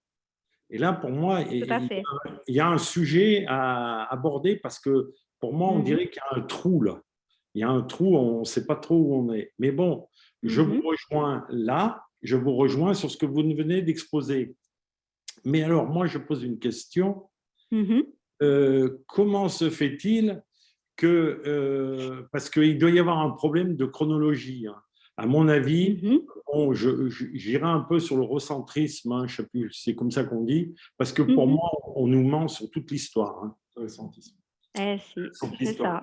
Ouais, parce que ça veut dire que quand on a coupé la tête au roi, tout le clergé, tout le pontificat à qui il a extrême pouvoir sur terre, savait les alliances avec les sangs des rois. Et pourquoi on a laissé faire et d'un seul coup, tiens, on va lui couper la tête. Vous voyez ce que je veux dire? Oui. Et donc, ça veut dire qu'en parallèle de la royauté, toutes ces sociétés secrètes étaient à l'œuvre déjà, depuis le début. C'est ça. Et ils ont géré les deux parties. Et ils ont géré les deux parties. Voilà, c'est bien ce que c'est. Parce que il y a juste une histoire de chronologie, mais on s'en fout dans le pétrin où on est. Je ne sais pas, en fait, les trous que... Comment tu t'appelles? Serge. Serge. Je ne sais pas, Serge, les trous où tu les vois, mais il ne faut pas penser comme vraiment une histoire de continuité. Il faut penser que les choses se sont entremêlées dans les temps. Donc, ça a coexisté et se sont fondus les uns dans les autres. Et on peut faire des spéculations sur les pourquoi, les comment par rapport à des documents qu'on a. Donc, par exemple, les codes justiniens, par exemple, l'édicte de Constantin, par exemple, plein de choses qui est info historique. Bon, plein de trucs, en fait. Mais, en quelque sorte, l'Empire romain, c'est vrai qu'à la base, pour pouvoir gouverner, il avait bien compris que les gens n'auraient jamais cédé leur autorité ou leur souveraineté si on ne leur permettait pas de vivre comme ils sentaient de vivre. Donc, ils nous ont dit, bon, nous payez des taxes, nous payez des impôts et vous continuez à vivre comme vous le voulez. L'Église, en quelque sorte, il a repris cela. Parce que, à part la Sainte Inquisition, donc il y avait, voilà, c'était quand même une absence de pouvoir à un certain moment. Hein, donc, l'Empire romain venait en quelque sorte de ne plus exister. Donc, l'Église a repris le pouvoir, etc. Mais à un certain moment, vous savez qu'il y a eu énormément de jésuites qui ont en quelque sorte voulu christianiser un peu le monde. Ils sont partis un peu à droite, à gauche. Et ces jésuites-là, ils ont voulu apprendre. En fait, ils se sont infiltrés dans toutes les religions du monde. Oui, Donc, mais il y a La Bruyère aussi qui a écrit, en quelque sorte, il est un journaliste, qu'on connaît. Je pense que tu les connais. Oui, Donc, mais excusez-moi, mais il y a une chose qu'il ne faut pas oublier, c'est que juste avant, on faisait partie du paganisme. Et le paganisme a complètement été oublié parce que c'est ce qui nous intéresse, nous, pour notre souveraineté intérieure. Parce que notre souveraineté intérieure, elle fait partie d'un ensemble. On n'est pas tout seul souverain. Vous voyez ce que je veux dire? Et ce qui se passe, c'est que là, on parle certes de choses très intéressantes, mais ce qu'il ne faut pas oublier, c'est sur quoi l'Empire romain a agi quand il est venu détruire la Gaule, parce que la Gaule lui a posé des misères, c'était les Celtes à l'époque, et notamment avec Alésia, une ville qui a été rasée de fond en comble, et on était au paganisme, c'est-à-dire c'était la religion naturelle. Mais en fait, la Gaule, elle s'est révoltée. Donc, contrairement à d'autres pays qui ont compris, d'autres civilisations, pas des pays à l'époque, qui ont compris que la force militaire romaine les aurait écrasés, et donc ils ont cédé même avant d'être détruits, la Gaule, en fait, elle a résisté. Et c'est pour cela qu'ils ont été punis. Et c'est pour cela que même, en fait, leur côté, c'est ce qu'ils nous racontent au moins. Hein, c'est pour cela que même les paganismes, en fait, en quelque sorte, tout ce qui faisait partie de leur culture, elle a voulu être écrasé. Et je suis d'accord avec toi que le christianisme a en quelque sorte a été un levier pour pouvoir anéantir et tout ce qui était les traces du paganisme, de la religion pagane de l'époque. Et ce n'est pas un hasard, par exemple, que dans tous les endroits où il y avait des énergies particulières, où il y avait de traces, si vous voulez, de pierres, ou je ne sais pas, qu'on reconnaissait effectivement comme énergétiquement puissantes sur cette terre, on a construit des églises. Justement pour canaliser et en quelque sorte contenir et empêcher que cette énergie puisse exploser ou puisse en quelque sorte être diffusée comme elle était dans le monde. On a construit une église, même à Chartres en fait. Il y a plein. Tout à fait. Voilà. Mais dans toutes les églises.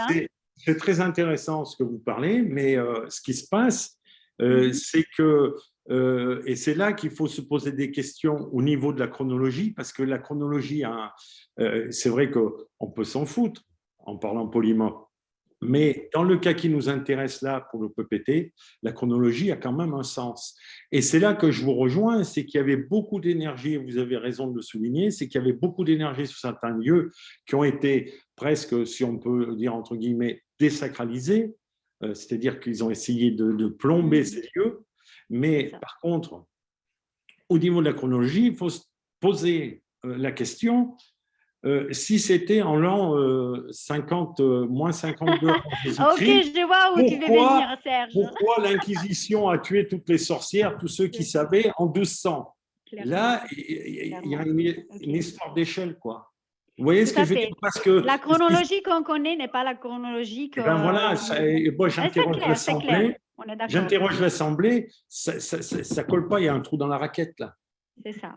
Ça ne colle pas. Mais en fait, si on pense à tous les faux historiques aussi qui circulent, on ne peut pas… En fait, je trouve que ça c'est difficile de retracer chronologiquement les choses. La seule chose qu'on peut admettre en honnêteté intellectuelle, c'est qu'il y a des trous, comme toi tu as dit, c'est qu'il y a des trous, il y a des choses qui ne sont pas logiques.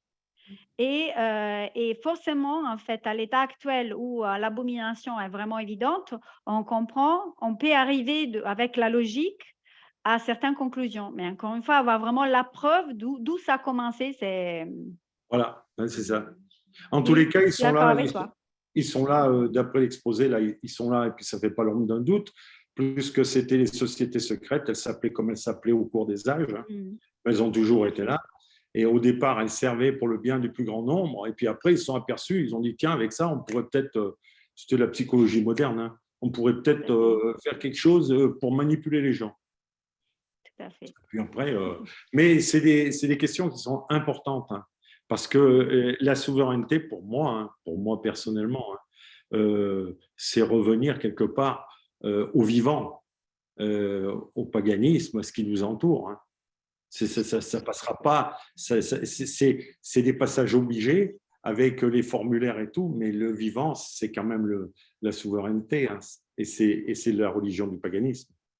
Qu'on le veuille ou non, après, oui, il faut redevenir croyant. Quand on parle de paganisme, Chacun a son chemin. c'est Il faut revenir voilà. souverain de son cœur. Voilà. Donc, Voilà. Exactement. parce que c'est Et là quand qu'on on parle aura de notre paganisme, propre- Voilà. Non, mais quand j'ai on dit parle de paganisme. paganisme, on parle de Oui. l'unison Ok. avec la nature juste- qu'on a étiqueté comme paganisme. Je sais pas quelle heure c'est il pour est. cela. 4h30. Voilà. 4h30. Donc, Lucia, Mais oui, est-ce que tu Magali? Oui, est-ce que tu peux enlever quelques secondes le partage d'écran quand Oui, d'accord. Oui, Merci. parce que après ça met un moment pour charger. C'est pour cela que. Ah, alors c'est pas grave, ça va, c'est pas grave. Mais de toute manière, voilà, je ne sais pas s'il y a d'autres questions, mais merci Serge parce que c'était vraiment très approprié tes commentaires. Et comme j'ai dit, tout ce que je mentionne là, c'est des pièces de puzzle que moi j'ai rassemblées. J'ai mis toute la bibliographie à la fin et je vous laisse faire votre opinion personnelle hein, parce que là, comme on vient de le dire, il n'y a pas de vérité infuse. Il y a beaucoup de choses qui ne sont pas telles qu'on nous l'ont présentées. Donc, c'est à nous de retracer les pas et de se faire notre opinion personnelle, sachant que tout cela est terminé, les moments où l'on veut intérieurement que ça soit terminé. et si on faisait une petite pause avec un témoignage? Parce que je vois des yeux ici qui sont un peu. Non. Je termine juste cette chose, mais vas-y. c'est plutôt une Allez. curiosité, hein, c'est plutôt une curiosité que je voulais vous mentionner. Je vous ai mis en comparaison les deux blasons, celui de la couronne anglaise, donc dans l'Angleterre même du pays, et les blasons Rothschild. Ce qui serait intéressant, c'est le blason de la Russie aussi. Et voilà, peut-être on peut faire une recherche même sur cela. Et il y a une chose aussi qui est très intéressante. Là, normalement, l'unicorne représente l'Écosse. Donc, on s'est dit, l'Écosse, elle a été englobée dans l'Angleterre. Et là, l'Écosse, elle a quoi? Elle a une chaîne autour de soi. Donc, parfois, les blasons, parfois la symbologie, qui est une véritable, comment dire, un sceau. Quand on crée une image, on y met des énergies, c'est un véritable sceau. Et parfois, si on arrive à comprendre un peu cette, voilà, c'est les blasons, la symbologie, l'iconographie de ce qu'on voit, ce qu'on a sous les yeux, on arrive à décrypter beaucoup plus de tout ce qu'on peut retrouver dans des documents historiques, etc. Tout est dit, tout est devant nos yeux, il a été toujours devant nos yeux. Voilà, donc je termine le partage d'écran et Lorenzo, je te laisse la parole comme tu veux avancer. Oui. Moi, je voulais juste. Ah oui, vas-y. Si tu voulais faire une pause, tu as dit, non? Anne-Marie a une question. J'ai une question à te poser, Lucia. Mais les documents au PPT, ils sont déposés à la British Columbia, District of Columbia, Washington, D.C. Tout à fait, à l'archive de District of Columbia, oui. En plus de l'UCC. Non, en fait, l'UCC, ce n'est pas un dépôt, ce n'est pas une archive. L'UCC est une réglementation de commerce international. Rien que ça, OK? Donc, les documents UCC, parce que les documents au PPT ont été exprimés dans les codes UCC, ont été déposés dans le registre du District of Columbia, Washington, D.C. OK. L'UCC est une réglementation, ce n'est pas une archive. Donc, quand on dit déposer à l'UCC, ce n'est pas correct. Est-ce que ça a été déposé autre part, dans d'autres archives? Non. Il n'y avait pas besoin? Non, pas besoin. Parce que c'est là comment dire, le cœur administratif et si vous voulez, de la gestion judiciaire du monde. Pour les corporations, on parle des corporations à chaque fois. Si je peux me permettre, moi, j'ai mieux compris quand on m'a expliqué que l'UCC, c'est un code comme le code de la route où il y a les Tout lois à fait. inscrites dans le code, mais pour déposer ces lois, on ne les écrit pas dans le code. On les dépose quelque part et après, elles sont écrites dans le code. Et l'UCC, Exactement. code du commerce où toutes les lois sont écrites dessus. Exactement. Donc, si vous reliez le point, pourquoi le District of Columbia? Parce qu'on a vu les triangles tout à l'heure. Donc, l'UNIDROIT qui a formulé ces codes judiciaires pour les corporations. Tout gouvernement est une corporation. Donc, du coup, ça sert de quel registre? Ben, du seul registre administratif qu'il pourrait utiliser, parce que c'est pour les corporations. Et donc, c'est celui du District of Columbia. OK. OK. Est-ce qu'il y a d'autres questions? Donc, Je ne sais pas, vous voulez faire une pause? non, l'idée c'est... La hiérarchie des lois. Je voulais justement passer à la Franchi. Alors, en disant justement à quel point c'est fondamental notre consentement à ces contrats.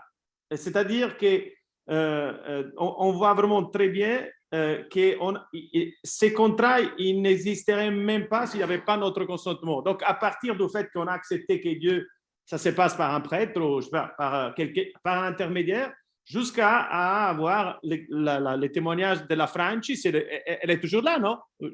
Donc, oui. Donc, si elle est toujours là, ciao Francesca! J'encourage Franci, bisognerebbe essere, non la puoi raccontare tutta dettagliata come hai fatto in Italia, quindi ti prego di... Alors, l'idée c'est qu'elle va nous faire un petit résumé.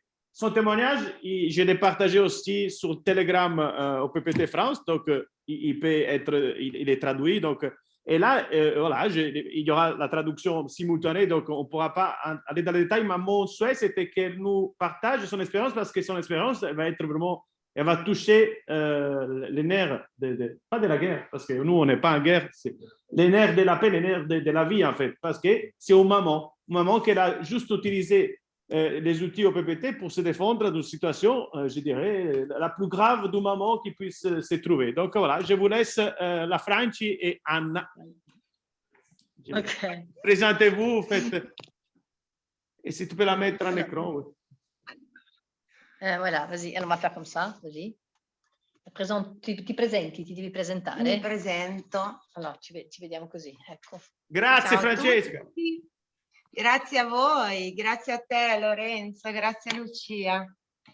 Mi presento, sono Francesca, donna viva, terra lombarda.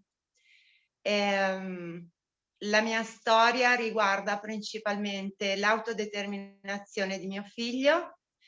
Et tout accade quando... Alors, je traduis. Elle se présente, donc c'est une femme vivante, hein, Francesca, et sa témoignage concerne l'autodétermination de son fils. E tutto inizia quando mio figlio comincia ad avere problemi di salute con epistassi dal naso, sangue dal naso. Alors, ça a commencé quand son fils, parce qu'il avait le masque, non? Qui portait le masque à l'école, a commencé à avoir des problèmes de sang qui lui coulait du nez à cause du masque. E chiede di poter essere distanziato dai compagni e in un primo momento gli viene concesso. Alors, il demande d'être mis à distance de ses compagnons de façon à enlever le masque, c'est ça, mais en gardant des distances. Alors, au début, ils ont accepté à l'école. Il a quel âge ton fils? Il a 16 ans, non? 15 e mezzo. 15 e mezzo, il a 15 ans et demi. Quando è successo ne aveva 14. Ah, quand ça s'est passé, il avait 14 ans. Donc, au lycée, liceo era. Sì. Au lycée. Dopodiché si mette in contrapposizione il direttore della scuola e una mattina ci ritroviamo la polizia fuori dalla scuola dopo averlo accompagnato. Et alors, puis le directeur de l'école s'est mis en contraposition. Et un matin qu'ils ont accompagné leur fils à l'école, il y avait la police à l'entrée de l'école, à l'extérieur. Non hanno riconosciuto la nostra identificazione attraverso l'Universal Pass e e siamo stati condotti a forza alla questura. Alors, ils n'ont pas reconnu leur identification à travers l'Universal Pass, ils n'ont pas voulu reconnaître la validité de l'Universal Pass et ils les ont emmenés de force au commissariat. Per 3 ore e mezza siamo stati sequestrati. 3h30, ils ont été séquestrés pendant 3h30. La cosa che gli interessava di più era che non divulgassimo i video, perché io e mio figlio abbiamo ripreso tutta quanta la vicenda con i nostri cellulari. Et ils ne voulaient pas qu'ils publient une divulgation des vidéos parce qu'ils ont tout enregistré. Elle et son fils ont tout enregistré avec leur portable. Ils ont fait des vidéos de ce qui se passait. Et les policiers étaient très inquiets sur la divulgation. Ils ne voulaient pas que ce soit publié. Esatto. Rendu public. A seguito di questa cosa scatta una denuncia e mi viene tolta la patria potestà, a me, non al padre. À la suite de ça, ils font Plainte. Une plainte. Je trouvais pas mon. Ils portent une plainte et donc il lui enlève sa faculté de mère. Je sais pas comment on dit ça, patria potestà à elle. La responsabilità genitoriale. Autorité parentale. Il lui enlève la tutelle maternelle en fait et la responsabilité maternelle. Ok.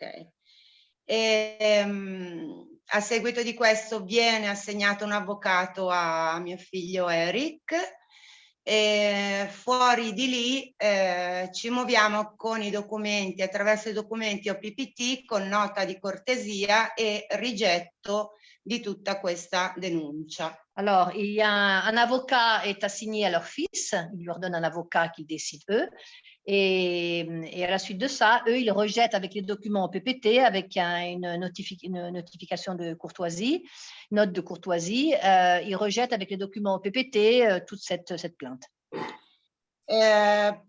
Poco dopo, qualche mese, più o meno 5 mesi, ci arriva richiesta dal Tribunale per i minorenni di Milano che dobbiamo presentarci con nostro figlio e nostro figlio deve parlare con un giudice senza la presenza delle parti, quindi da solo lui avrebbe dovuto avere questo colloquio con questo giudice.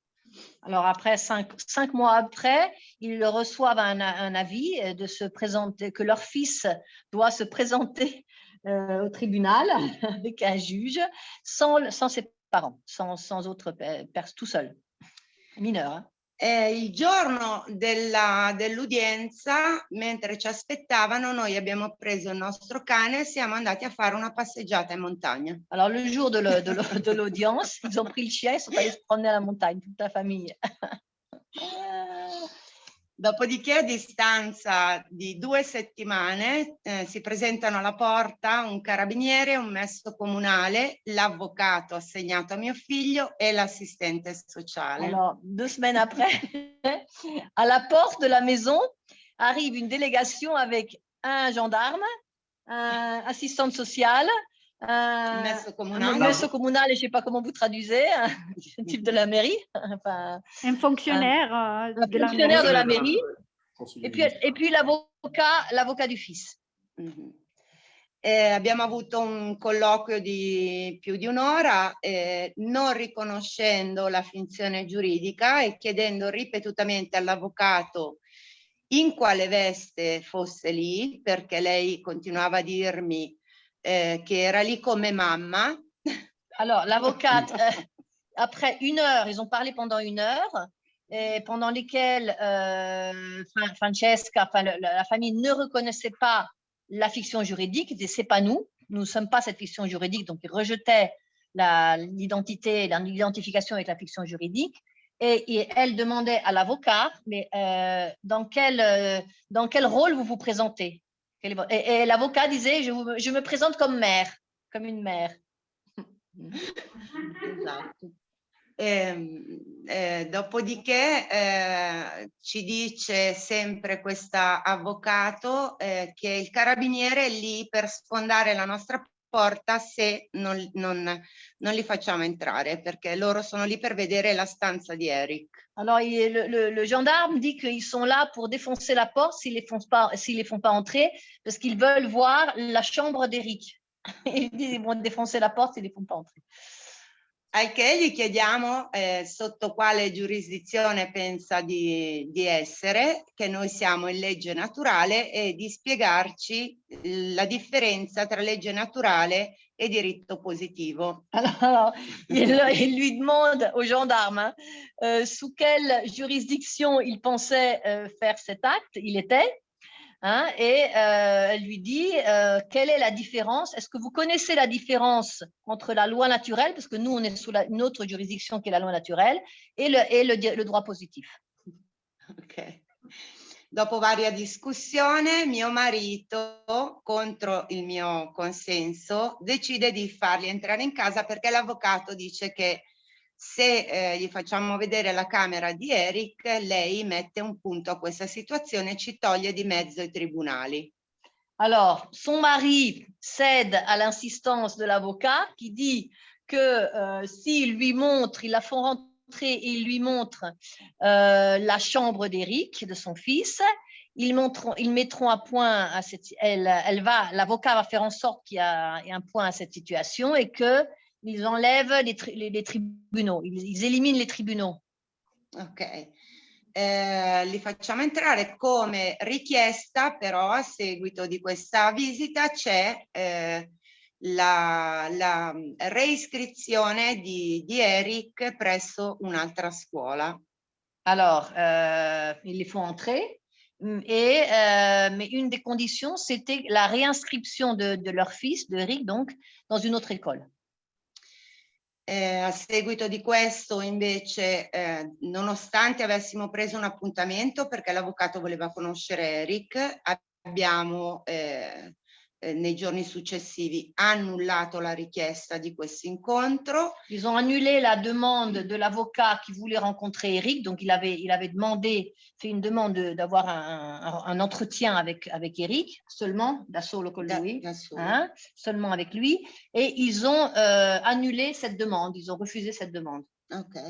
E abbiamo mandato le fatture con rigetto anche di questo nuovo decreto del tribunale. Ils ont envoyé les factures en rejetant aussi ce nouveau décret du tribunal. Ils ont tout rejeté avec les factures. Forse è meglio che gli spieghi che è sempre una procedura OPPT. Anche des outils OPPT. Les factures sont un procédé au PPT. Hein. Après la note de courtoisie, après l'affidavit, il y a les factures. Allora, questo accadeva ad agosto, la prima settimana di agosto, se non sbaglio. La première semaine d'août, c'est passé. E siamo a gennaio e non abbiamo più avuto notizie in merito, non si è più presentato nessuno. Et depuis lors, plus personne ne s'est présenté et ils n'ont plus aucune nouvelle. Voilà, ça c'est la fin. Merci beaucoup. Et leur fils est toujours à la maison, il ne va pas à l'école. Non va a scuola. No, Eric non va a scuola e studia a casa da autodidatta. Il étudie chez lui en autodidacte, voilà. È un batterista e un programmatore. C'est un bassiste. Je le connais et il est assez exceptionnel. C'est un adolescent bien planté. Il connaît très bien ses droits d'autodéterminer.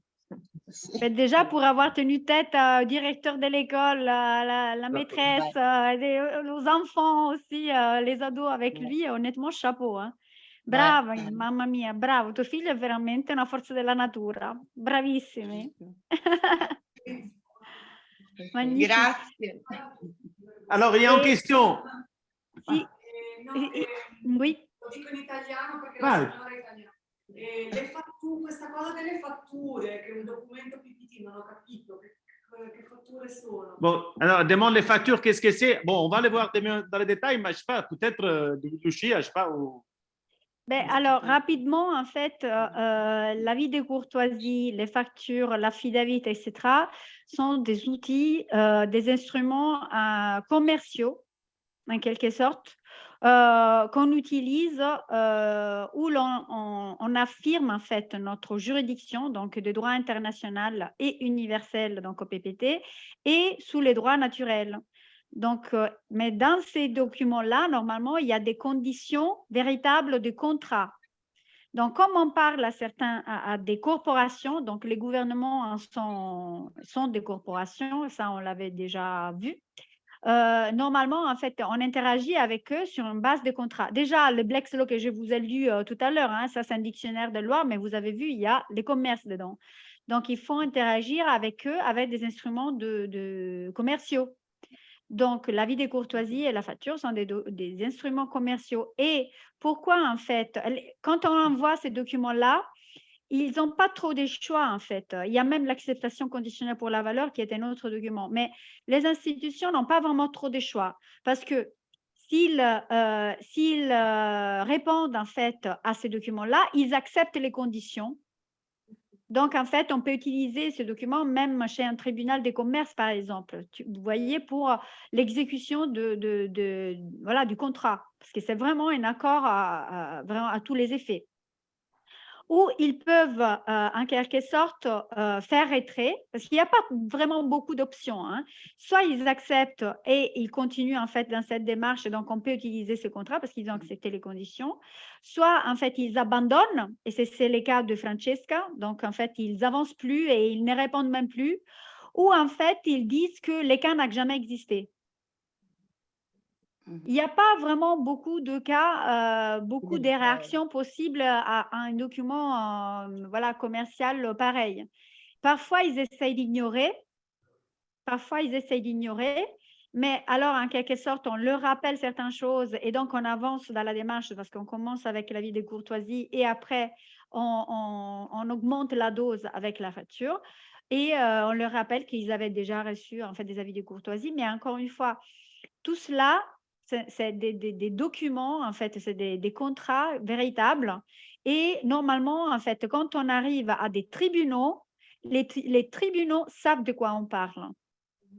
Donc, tous les juges, ils savent de quoi on parle. Quand on remet en question une juridiction, parce que c'est ce qu'on fait par ces documents, on remet en discussion, en question toute leur juridiction sur nous, donc, parce qu'ils n'en ont pas. Donc, du coup, si on joue les choses bien, en fait, et qu'on sait répondre comme Francesca fait et son fils, ils ont fait, qu'on sait vraiment répondre de la bonne manière et on rejette à chaque fois l'association avec la fission juridique, il n'y a pas vraiment grand-chose qu'ils peuvent faire, hein. Ils peuvent essayer de vous détenir jusqu'à 4 heures si vous refusez l'identification. Ils peuvent essayer de vous détenir des jours, comme ils l'ont fait à un médecin qui donnait des exemptions des piqûres en Argentine. Mais enfin, ils sont contraints de vous libérer parce qu'ils n'ont rien, en fait. Si vous niez la juridiction, ils n'ont rien pour vous garder sous tutelle. Francesca voulait ajouter quelque chose de très important, elle veut ajouter, c'est la partie spirituelle, c'est très très important, l'autodétermination elle part de l'intérieur, dillo. Esatto. Alla base di tutto comunque ci deve essere una crescita spirituale, perché noi siamo il documento, ogni documento che noi mandiamo ci rappresenta, ma noi siamo quel documento. Ecco, alors c'est assez fondamental. Elle dit que nous, on est le document en fait. Et à la base de tout, à la base du travail, des rejets, etc., des procédures au PPT, il y a une évolution spirituelle, une croissance spirituelle, un travail intérieur. Et ça ne peut pas être éliminé. C'est-à-dire que ça va absolument en parallèle.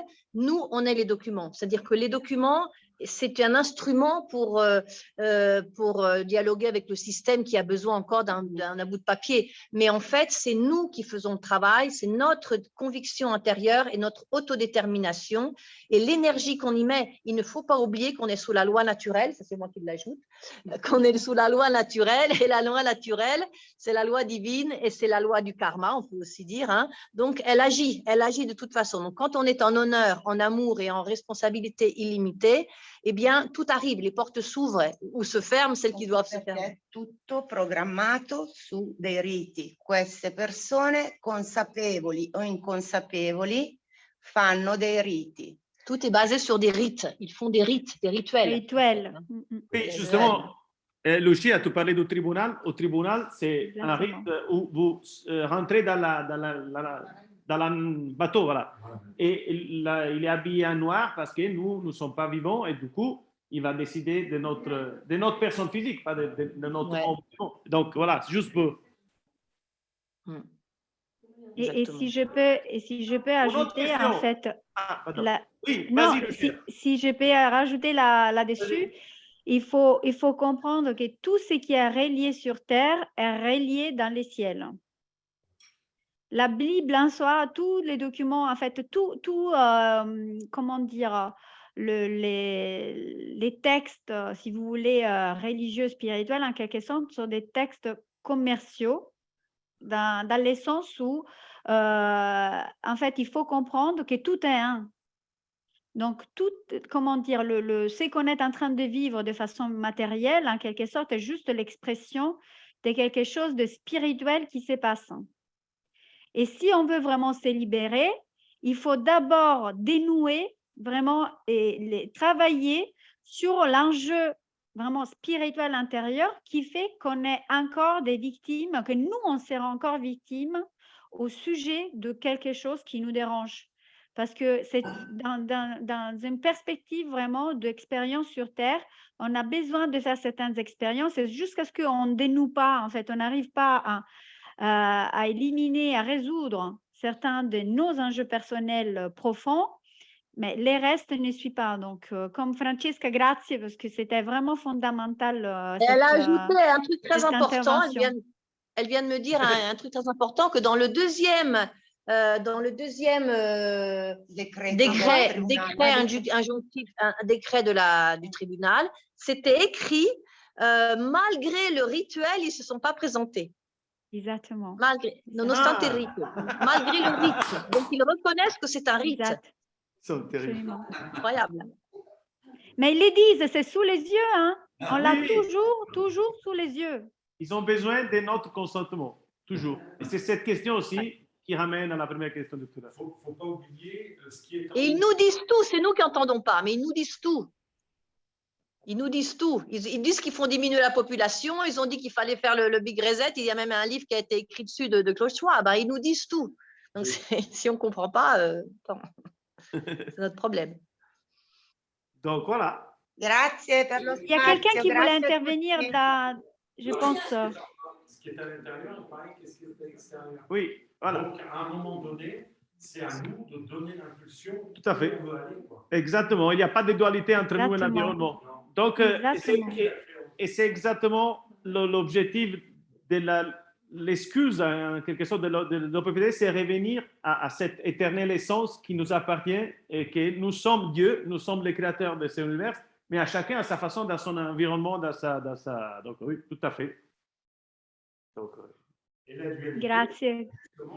Justement pour te faire voir la divinité. Parce qu'après le 1, il n'y a plus de dualité. Il n'y a plus de dualité. La dualité, On n'entend pas bien, Lorenzo. Oui, on n'entend pas bien. Mais... Oui, c'est bon, c'est presque d'ailleurs, c'est 5 heures. Hein, donc, mais voilà, il disait justement que la dualité nous permet de voir les un, la divinité qui est en nous. Et c'est nous qui l'entendons. C'est vrai. Donc, mais en tout cas, on est dans les timings. Donc, alors, déjà, l'idée, c'est quand même de faire une petite pause là. Parce que. Okay. Pipi, tu vois. Et toi, Lucia, je ne sais pas si toi, tu vas partir. Magali, je pense qu'elle va rester.